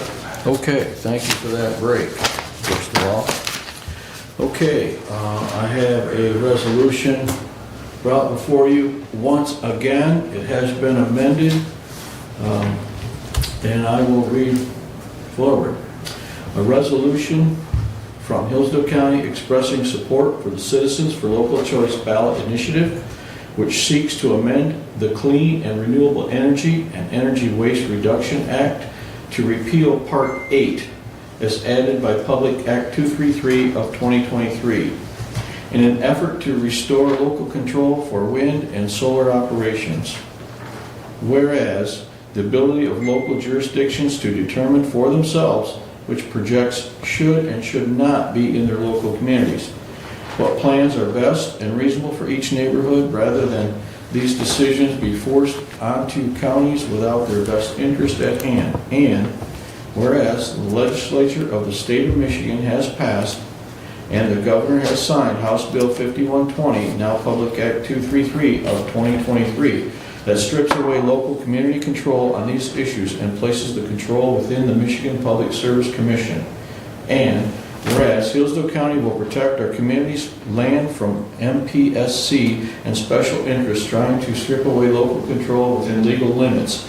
And whereas the County Board of Commissioners feels strongly that our local government is best able to assess the needs of our community. Now, therefore, the Hillsdale County Board of Commissioners resolves the following. Section 1. The Hillsdale County is opposed to the legislature of the state of Michigan's passage of legislation that takes away local control and places it within the authority of the MPSC. Section 2. Hillsdale County supports the statewide ballot initiative Citizens for Local Choice, a grassroots coalition of local officials and community organizers across Michigan working to amend the Clean and Renewable Energy and Energy Waste Reduction Act to, among other things, repeal Part 8 as added by Public Act 233 of 2023, which will restore local control of land use to ensure reasonable regulation in our widely diverse communities. And I submit this as Resolution 24-048. Support. Moved and supported. Further discussion? Doug? My concerns have been addressed, and I appreciate the effort and the work that Commissioner Lanius has put in, and I agree, I do support this motion as written. Thank you. Any other comments? Take a roll call on 24-048. Commissioner Benzing? No. Commissioner Leininger? Yes. Commissioner Ingles? Yes. Commissioner Lanius? Yes. Commissioner Wiley? Yes. Passes 4-1. You get to be the one this time. We're alternating today. We're all taking turns. Very good. Okay. All right. Thank you, Moving Steve. forward. Go ahead. Moving forward. It's been a light last couple of weeks, like Commissioner Langer suggested here, but I did have a senior center meeting on 3/26. We reviewed the budget. It was accepted as presented. We had a report by Manor Consortium Accounting, and all the finances seem to be in order from their report. We also reviewed the bylaws, and there will be some minor changes coming, wording pending, and we also appointed a committee to set up for FOIA implementation at the senior center and trying to comply with the laws therein. April 8th, I had FEMA Phase 41 meeting, and the allocations for the $20,214 were as follows. King's Cupboard requested $4,500 for food. Waldron Church of Christ, $2,000 for food. The Senior Center, $4,000 for utilities. And Domestic Harmony, $9,000 for shelter. And I also had 3 township meetings last night. I made all 3 of them. So that concludes my report for today. Any questions for Steve? Thank you. Brad, you're up. All righty. Let's start out with my action item 24049. To the Honorable Board of Commissioners, we, your Public Safety Committee, recommend the purchase of 25 Plano Model PM 2072 ALS drug boxes for use by the 5 Hillsdale County Transporting Ambulance Agencies. The purchase price of these boxes is $1,925 plus $118.22 shipping for a total of $2,043.22. These boxes will be restocked by the Hillsdale Hospital Pharmacy under authority of the Hillsdale County Medical Control Authority. Additionally, the purchase of these boxes will allow for a cooperative exchange program in partnership with the Jackson County Medical Control Authority. Further, the funds for this purchase shall come from the Ambulance Millage Reserve Fund. The county ambulance agencies have written letters of unanimous support for a portion of the Ambulance Reserve Fund being used for this purpose, and I would move for adoption. Support. Second. Thank you. Who supported? Commissioner Lanius. Okay, thank you. Just in follow-up, I did share, it was marked attorney-client privilege, so consequently I sent it to you individually as email rather than included, answering the question.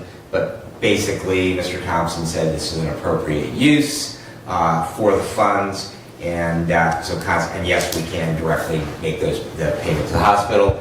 I did include in there a copy of the invoice. You might notice on there is sales tax, and the clerk has provided an exemption certificate.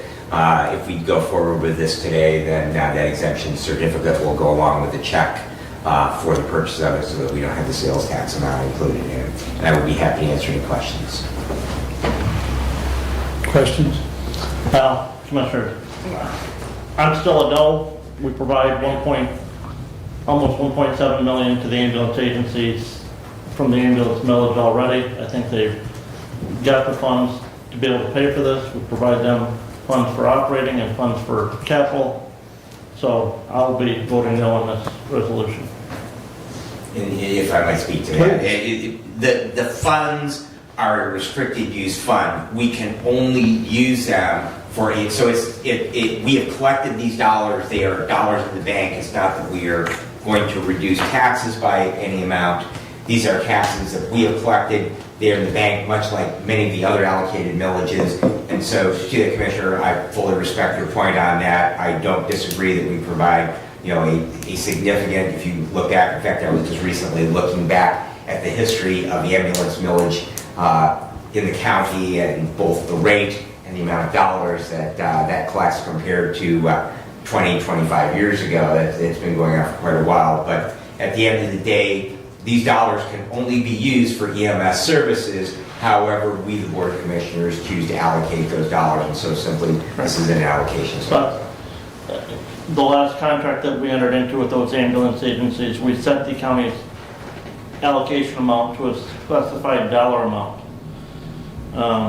We're getting ready to levy the last year of the taxes that will be collected to cover that last contract amount. It doesn't necessarily mean that we have to levy the full amount, because with the increase in taxable value, we could levy less and use those dollars in the bank to cover that obligation that we have with the ambulance agencies.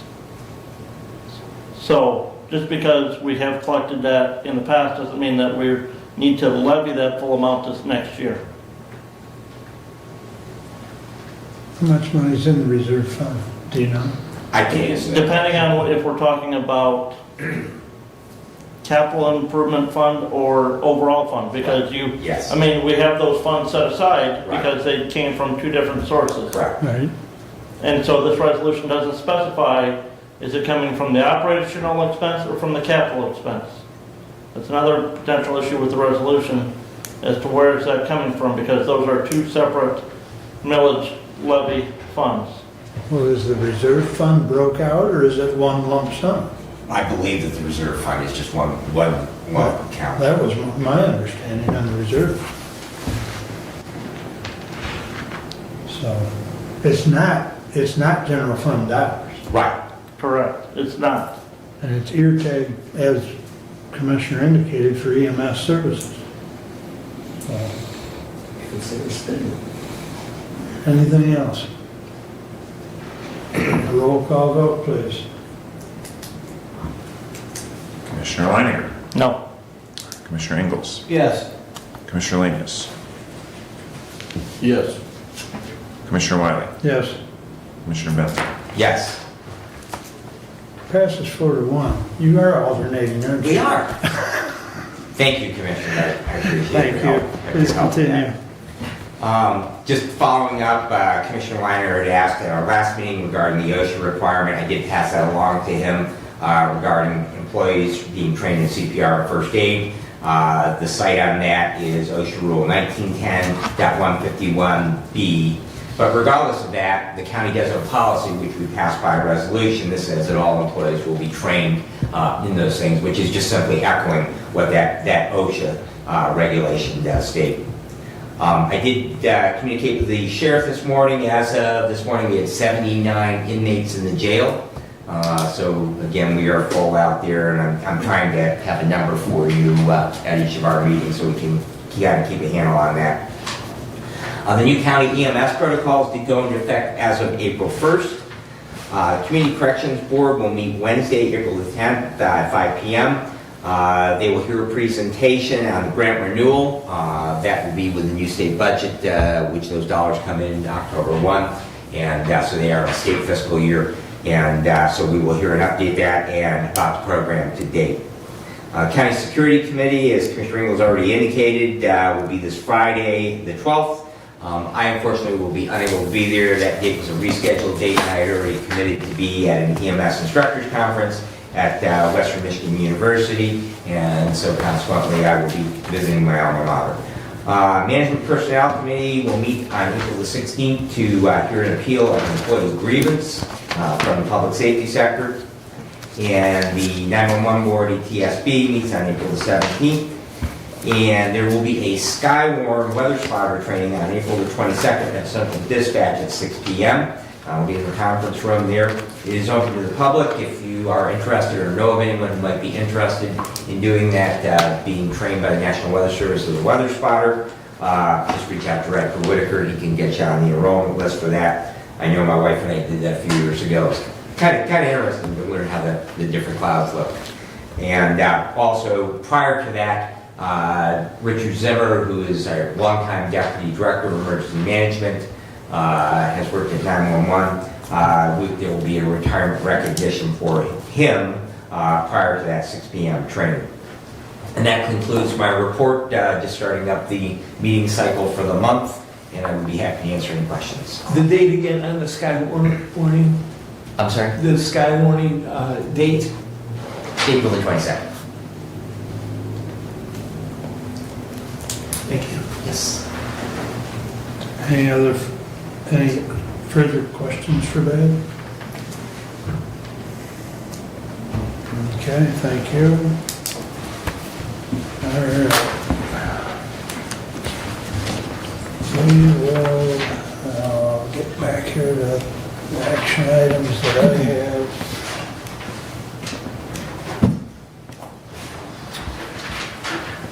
The first one is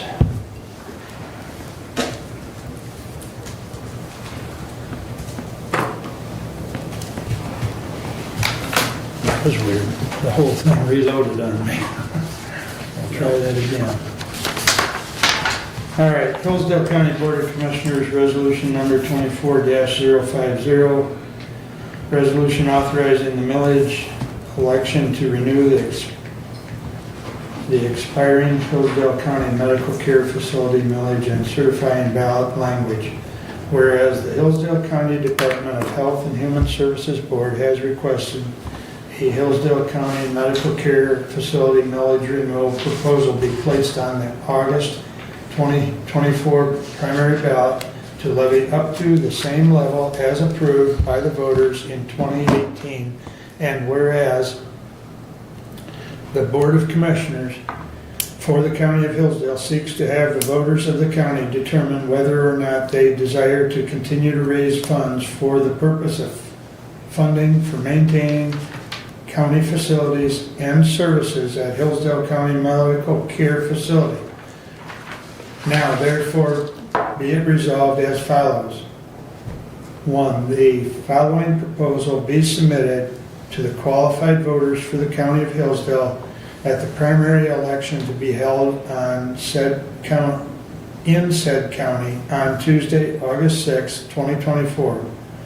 The language reads, Hillsdale County Medical Care Facility millage renewal proposal for the sole purpose of providing continued funding approved by the voters in 2018 that will expire with the 2024 tax levy for maintaining county services and facilities at the Hillsdale County Medical Care Facility.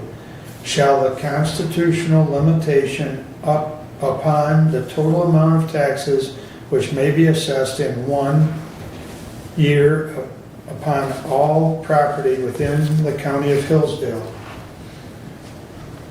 Michigan be renewed, and shall the county be authorized to levy up to 0.6 mils,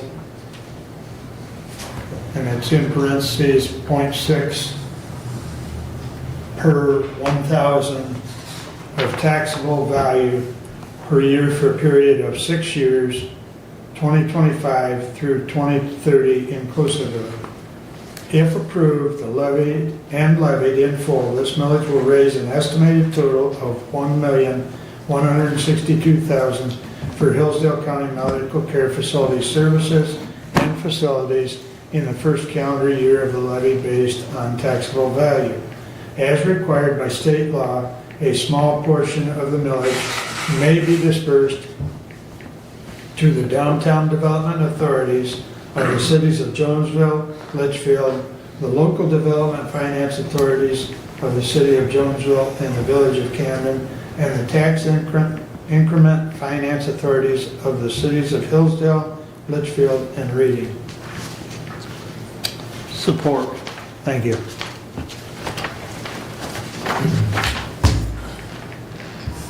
That has been reviewed by, I had Nick review it, Brent and I reviewed it, because I know Brent likes to research stuff, so. But he did provide a couple suggestions, at least in the resolution language, and so I think, to the best of our ability, it's ready. Doug? Just to note a typo on April 9, 2024. LP.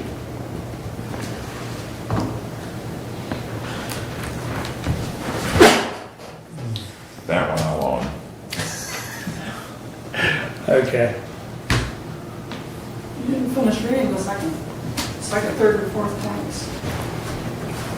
What was that, Stephanie? There's 2 and 3 and 4 points on that rest of the resolution. After Yeah, that, they'll- page 2. Oh, yeah.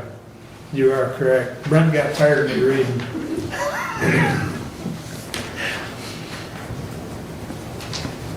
Would anyone like me to read those 2, 3, and 4s? Yes. Thanks a lot. Go get me a glass of water. All right. Number 2 on that, said proposal or said proposition shall be stated on the ballots to be prepared and distributed in the matter provided by law. Number 3, all public officials of the County of Hillsdale, State of Michigan, and all governmental units, therefore, within such time as shall be required by law, be and are directed to perform all acts which shall be necessary to be performed in order to submit the above stated proposition to the duly qualified voters of said county at the elections to be held in said county on Tuesday, August 6, 2024. It is further ordered that a certified copy of said proposition be filed with the county clerk as required by law. And I think it's already done. And I still support. Moved and supported, thank you. Thank you for that, Stephanie. I think Brent was getting tired of me reading them. So, in any event, is there any questions or comments? I have a question. Please. Okay, and under the proposal itself for the millage renewal, it says, as required by state law, a small portion of the millage may be dispersed to the downtown development authorities of the cities of Jonesville, Litchfield, and local development finance authorities of the city of Jonesville and the village of Camden. Where does it show us that there is a small portion, and how much is that small portion? And if it's required by state law, why does it say millage may be dispersed to the downtown? Does that mean that it may or may not be? And if that's the case, why are we writing in as required by state law? You want to address that? Okay, so Commissioner, part of that is because those development authorities may have some changes to them that are approved either by the local units of government or presented to us to this body for adoption or approval. A couple of years ago, before you were on the commission, we had a presentation from the city of Litchfield asking for some modifications to their DDA. Was it the DDA or the TIFA? I forget. I believe it was the DDA because it covered your downtown lot. Downtown Yeah, it was the Development Authority. downtown. Okay, and the county commissioners at that time could have said, okay, we're going to allow the tax capture on the county general operating fund, but not the special voted millages. The Board of Commissioners approved that tax capture on all of those special voted millages as well as the general county operating millage. So when it says this may happen because some of those development authorities, TIFAs, may have to come back for modifications, just depending on the length of time of their agreement as to when they were agreed to. The other reason is it says that may in some of those municipalities is if you're not in the TIFA district in the city of Hillsdale, there's no capture of those funds for parcels outside of the TIFA district to get paid to the TIFA district. Okay? So, it may, so you live in Moscow Township, there's no development authority, there's no tax capture. Countywide, when we do our budgeting numbers, we look at that taxable value for the county, and we budget about 2% of that, and it's a rough guesstimation on those millages that are levied, that are captured through that downtown development authorities, TIFA districts, LDFAs. So countywide, it's about 98% that is collected and paid out to medical care facility or paid to the senior center or paid to the ambulance agencies, and it's under 2% of that total amount that is captured by those local authorities. And those local governing bodies are the ones that establish those development authorities or TIFA districts. But again, I don't see any amount in this. Because it just says a small portion. Okay, what's small to me and what's small to you might be two different entities altogether. And so all these words make a difference in the end result on how the citizens are reading this, and they're going to ask you the same question. So are you doing a favor to this proposal by complicating the wording in there in regards to when a citizen goes into the voting booth and starts asking these questions? Oh, I don't know about all this.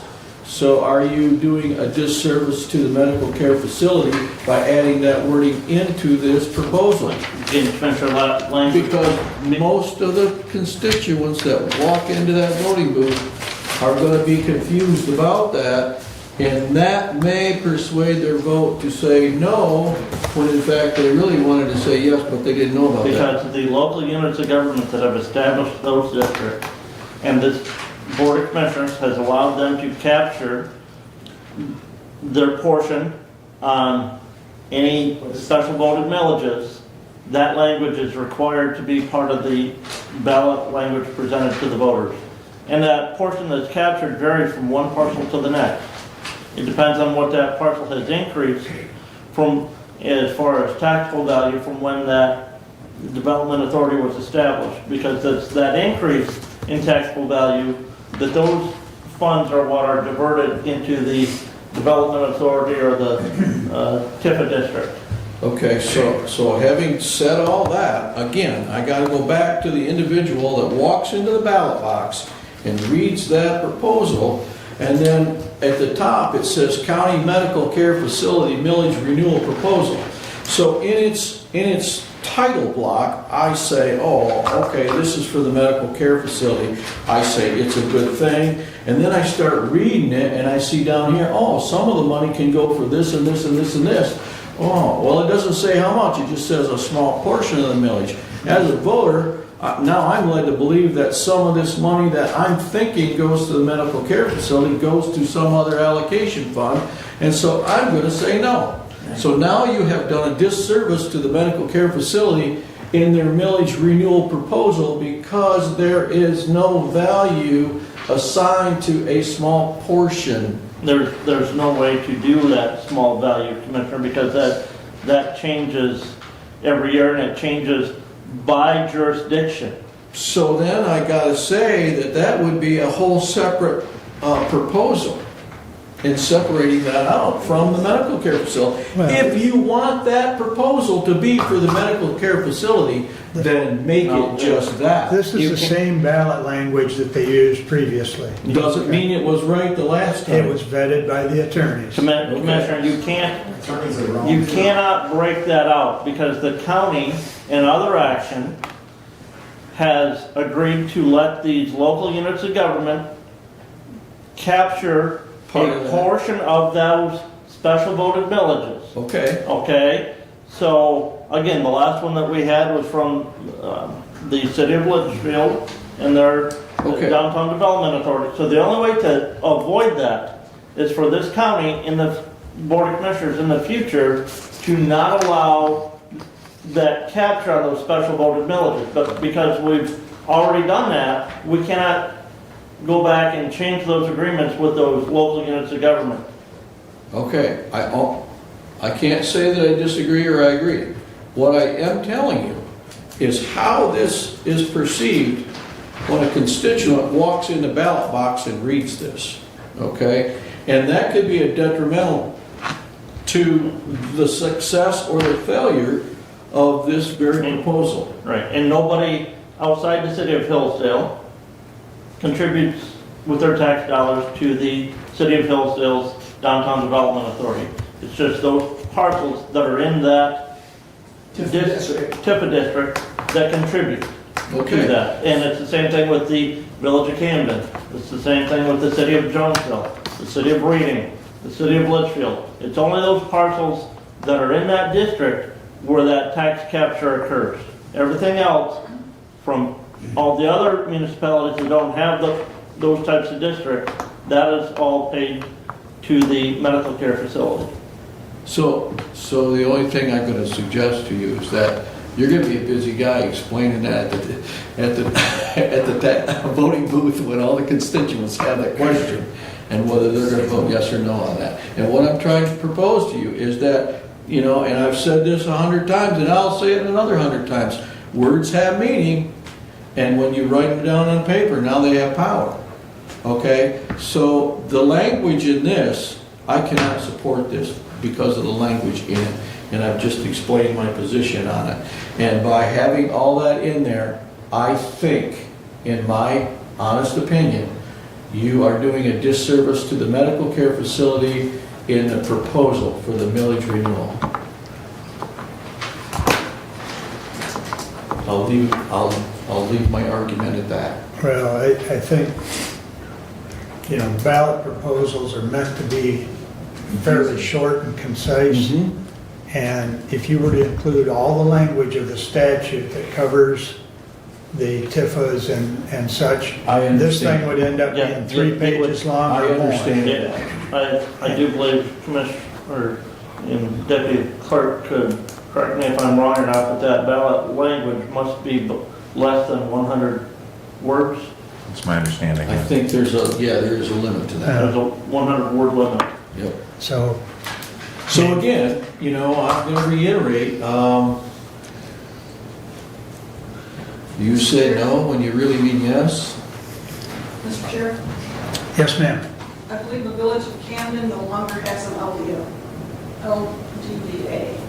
I was told that by the township treasurer, I believe last settlement, not this settlement. Just that they didn't check to see if everybody still had them. Yeah, I had Nick look at that, so yeah. We can further check into that. Yeah.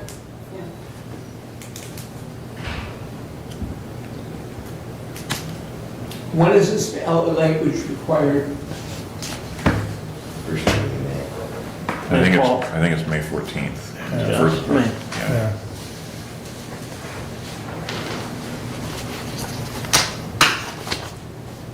Four PM, May 14th. Well,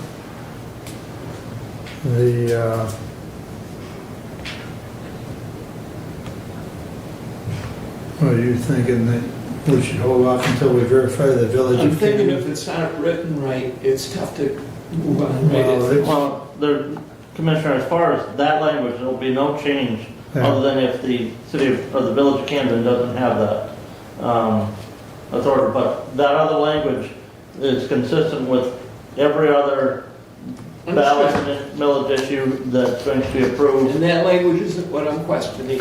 I'm questioning the accuracy of the final paragraph listing the TIFAs, LBFAs, and DBAs. Yeah, all I can say is I had Nick review that, and I'm fairly confident he checked them. I mean, I have no reason to believe he didn't check, because we talked about it. But if your desire is to table it until I can verify that, that's your prerogative. It's better done correctly than not correctly, I think. So I would move to table. Support. Who supported that? Steve? Okay. Non-debatable. All in favor signify by saying aye. Aye. Opposed? Aye. Aye. Division. I'll call for division. Show of hands. Why don't we just do a roll call? Should have done it in the first place.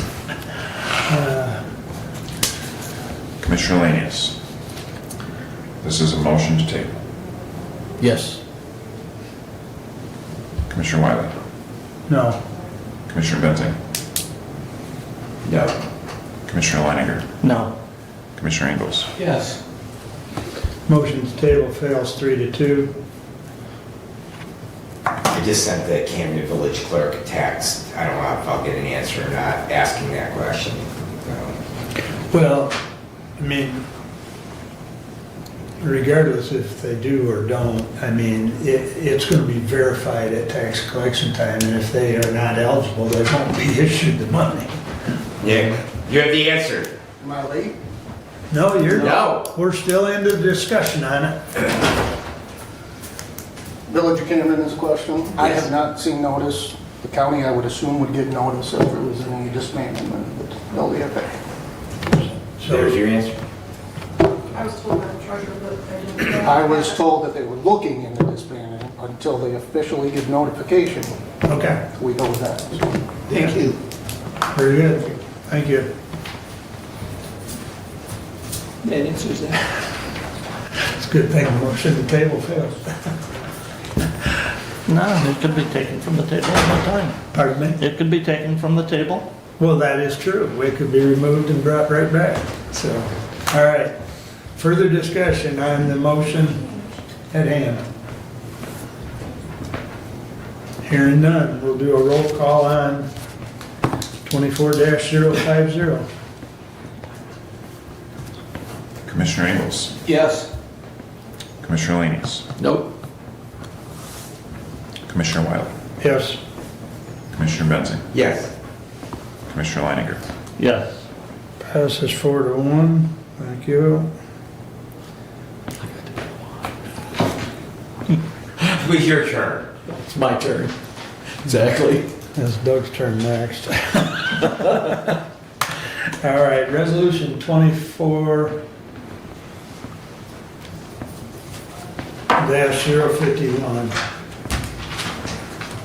This one's easier to read on this paper. Okay.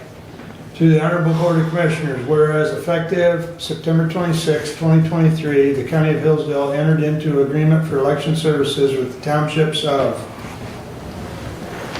Adams, Allen, Amboy, Cambria, Camden, Fayette, Hillsdale, Jefferson, Litchfield, Moscow, Pittsford, Ransom, Reading, Scipio, Wheatland, Woodbridge, and Wright, and the cities of Hillsdale, Jonesville, Litchfield, and Reading. And whereas said agreement for election services was approved by the Board of Commissioners by resolution dated September 26, 2023, and whereas the Township of Somerset was not a party to the agreement for election services as of its initial approval on September 26 of 2023, and whereas pursuant MCL 168.720 D4, the Township of Somerset now desires to join as a party to the agreement for election services as a participating municipality, which requires that the County of Hillsdale and all the current parties of the agreement for election services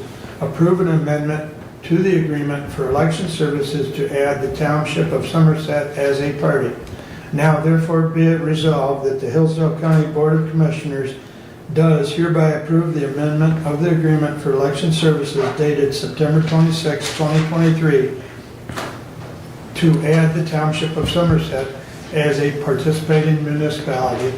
Said amendment to be in the form attached as exhibit hereto, and be it further resolved that the county clerk is hereby authorized to execute the amendment to the agreement for election services on the behalf of Hillsdale County, said authority being contingent upon the approval and execution of the proposed amendment by all of the current participating municipalities and by the Township of Somerset as required by the terms of the agreement and by MCL 168.720 D4, and further be it further resolved that in the event of the proposed amendment is not approved and executed by all of the current participating municipalities and by the Township of Somerset, the county clerk shall not execute the proposed amendment, and all of the terms of the current agreement for election services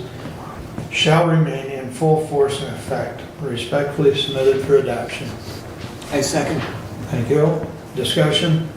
I will first say that I think you're all familiar with the agreement we passed back in September. Somerset saw that it would be beneficial for them. They spent, by being on their own for the early election, they spent approximately $10,000, and then they saw what their Time commitment. as well as saw the disbursement of the costs for their fellow townships, and they decided there was one, trustee that changed his vote, and I know Abe spoke a little bit about this at Reading Township last night, and as indicated in the resolution, every one of the participating members have to approve this, and I believe they've all got to approve it by the 15th of this month. Yeah. So some of them have had to hold special meetings to get this done, but I hopefully it'll get approved. But so anyways, further discussion. Question for the deputy clerk, how are we doing as far as how many of the local units have approved this amended agreement already? Ransom did last night. I can't speak to Adams because I left.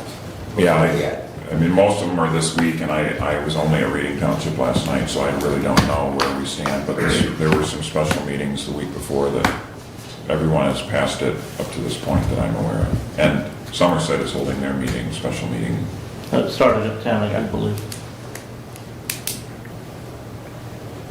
Two tonight, one tomorrow, and one Thursday, so. Okay. Any further discussion? Just Go ahead. question for for the deputy clerk. I believe, if I recall correctly, that there has to be a notice sent out to every qualified voter in regards to the change in the early voting precinct. Does that only apply to Somerset Township? And will Somerset be individually bearing the cost, or will that be an allocated cost to all the participating units? That would be just for the Township of Somerset that has their location changed for that precinct. And I intend to bill just Somerset for that cost. Okay, so that, and it just seems like the most equitable thing, that they're the one making the change. Right. So that they should bear all the costs. I just wanted to make sure that that was not planning on being allocated to everyone. Thank you. Good question. Any other questions? Roll call vote, please. Commissioner Wiley, Yes. Commissioner Benzing, Yes. Commissioner Leininger, Yes. Commissioner Ingles, Yes. Commissioner Langus. Yes. Passes 5-0, thank you. All right. I received and I don't know if everyone received this, but Hillsdale Conservation District has an e-waste, so it's electronics recycling, open to Hillsdale County only. E-waste collection, coordination with the spring tree sale, Friday, April 26th from 8 a.m. to 6 p.m., Saturday, April 27th from 8 a.m. to 12 p.m., Hillsdale County Fairgrounds. It says the Yellow Merchants Building. And for more information, call 517-825-0162. So if you've got old electronics laying around, that's the place to dispose of them, not the dumpster.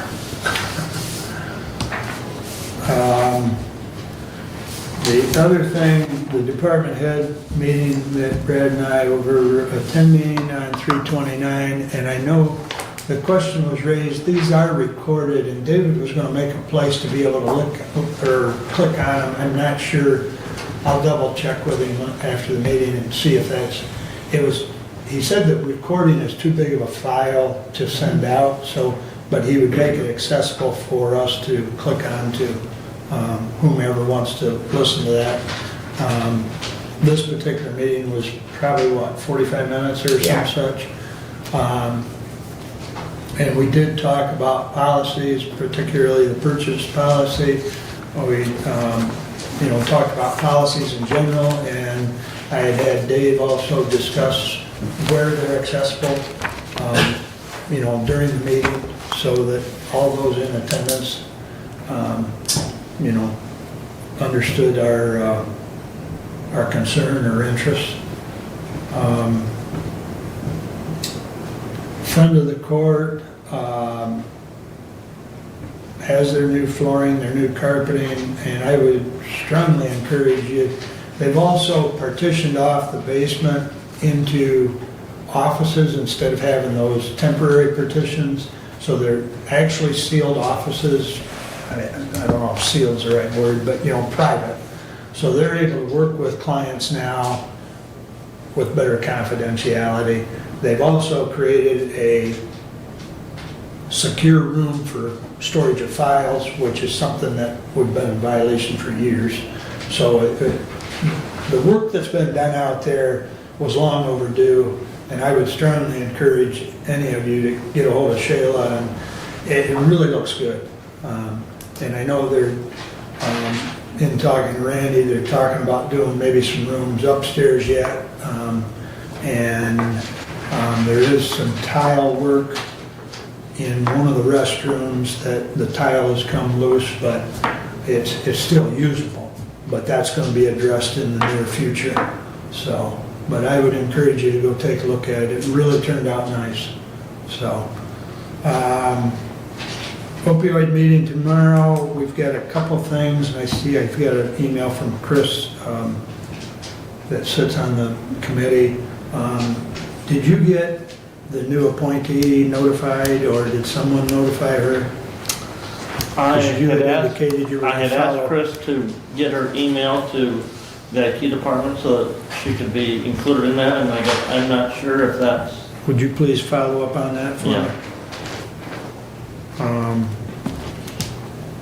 And I know Tim Dixon had something, and I know Brad has sent in a request for us to review, so we've got at least 2 or 3 items to look at tomorrow at the opioid meeting, and then next commissioner meeting, we'll report back on that. I have a meeting with Derek and I'll be attending a meeting with Mark Bernstein on the 16th. Him and his associate that have worked on this opioid settlement, he's going to come and update us on some of the, the latest things that are going on. I'm going to actually ask him, the one question I've got is, the AG's office just came out with their own page, and it's a link that, actually Stephanie sent it to me, and I clicked on it. I think I've still got the tab open, but it looks similar in some respects to the page that Mac put together, but I haven't, it's full of links. I mean, you could click on that thing all day long, but if anybody's interested in that particular page from the AG, let me know and I'll forward the information to them. But thank you, Stephanie, for getting that to us. Anyways, that's all I have unless there's a question. As you indicated, as everybody indicated, it's early in the month and very few committee meetings. So next meeting will be different.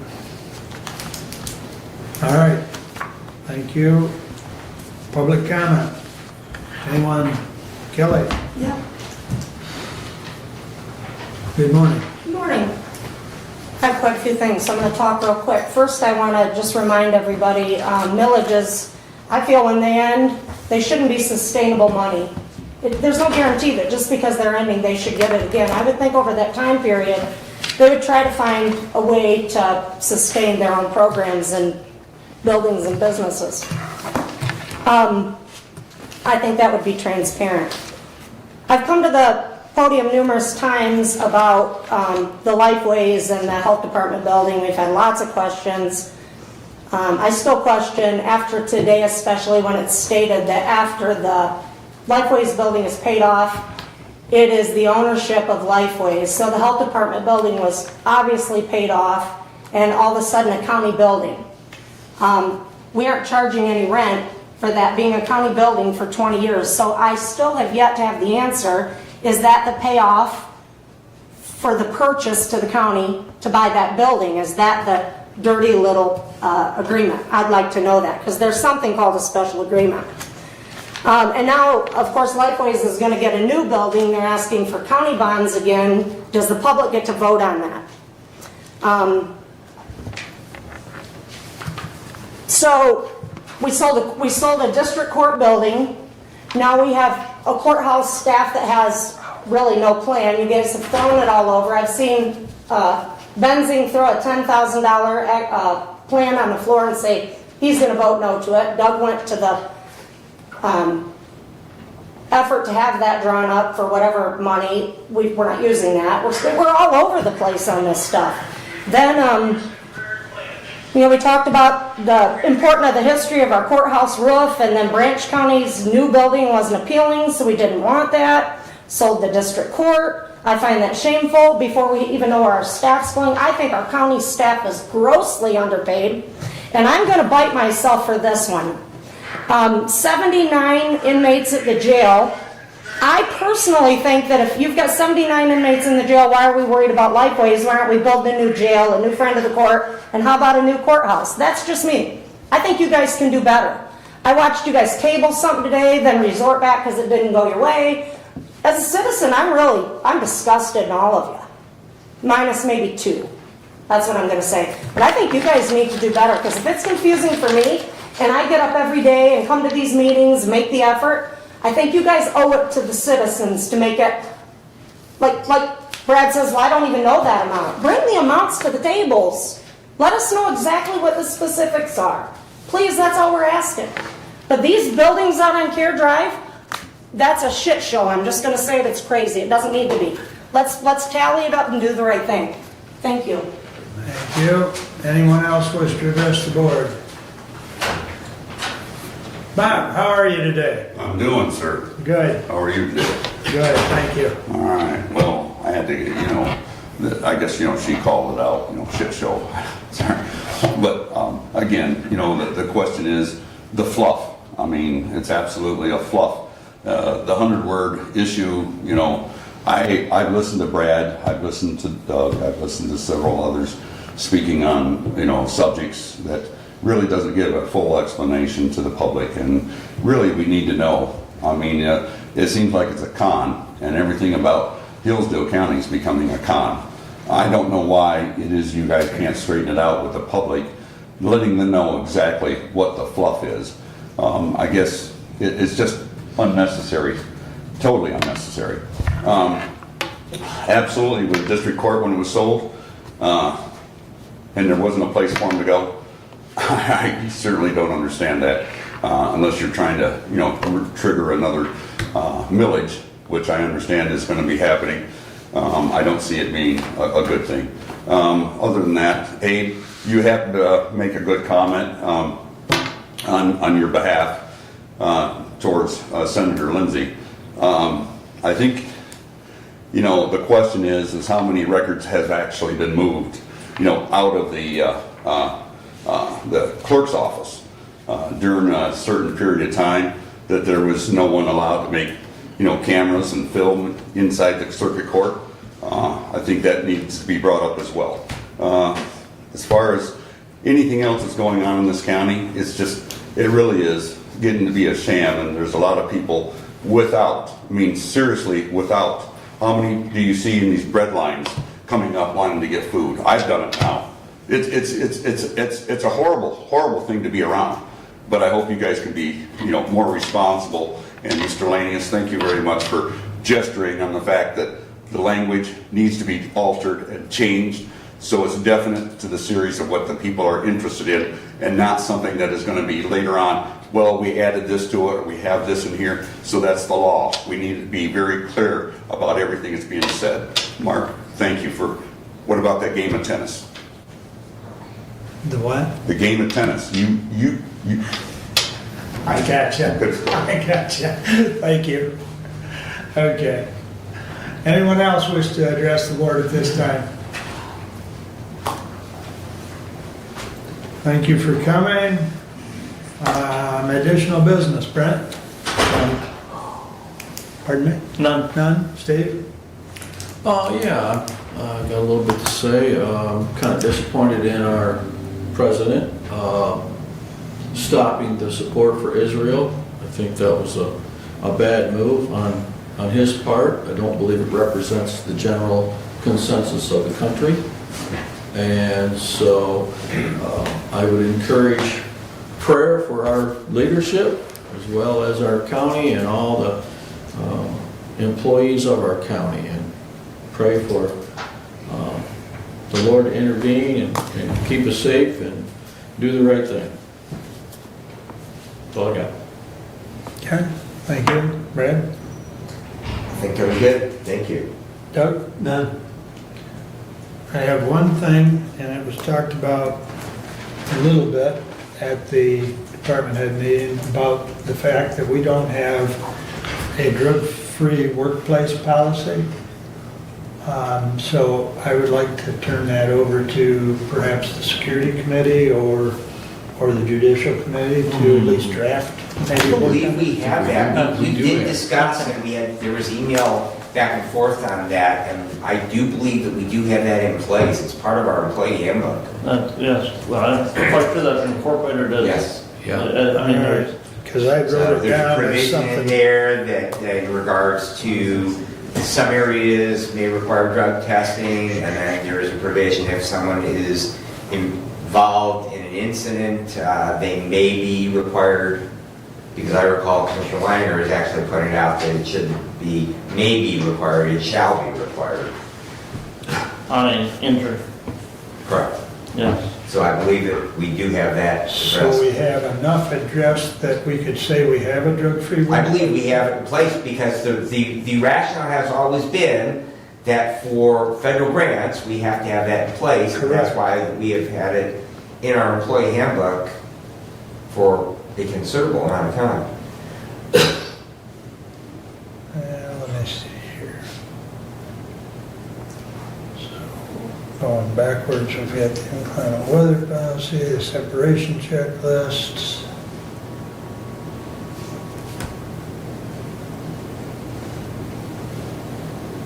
New hire checklist.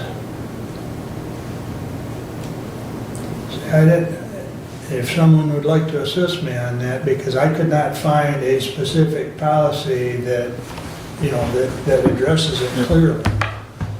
So if you've got it, Brent, Well, again, I'm not sure, we don't need a specific policy, it's all incorporated into the employee handbook. I believe that's true. well, that's fine. And so the policy is the employee handbook. Okay. I mean, I understand what you're saying, but I'll follow up with, I see who, you know, I wrote down who brought the comment up, but I'll follow up on that, but Laura, did you further investigate that? Did that satisfy? Well, I just noticed, as you pointed out, Commissioner, that there is a policy in the handbook, and if someone has a concern over whether that's adequate, it might be wise to simply refer that to the county attorney for any, you know, adjustments that would need to be made.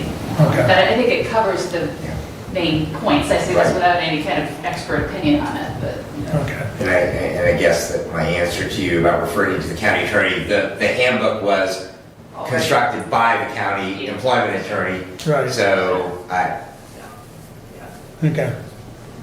Well, as long as it's incorporated in, but I could not find a standalone policy, and that's what I was looking for specifically, so. and if there are additional requirements, I've not heard any from Central Dispatch in regards, usually it's in regards to getting federal funds. Correct. And so I have not heard any issues from the sheriff or Central Dispatch in regard to us applying for or receiving, like, Department of Justice grants for ballistic vests. We do that every 5 years. And we've never had an issue with having that policy in place. Okay. So consequently, I would say that we are covered until such a point where someone points out that we're not, we can correct that. I'm fine with that then. I just, like I say, I couldn't find one that specifically was called that. I Right. do agree with you, there's a couple different places where it's referenced in the handbook, but, you know, I was looking for a specific. Right. Okay, very good. Is there anything else? We are adjourned, thank you.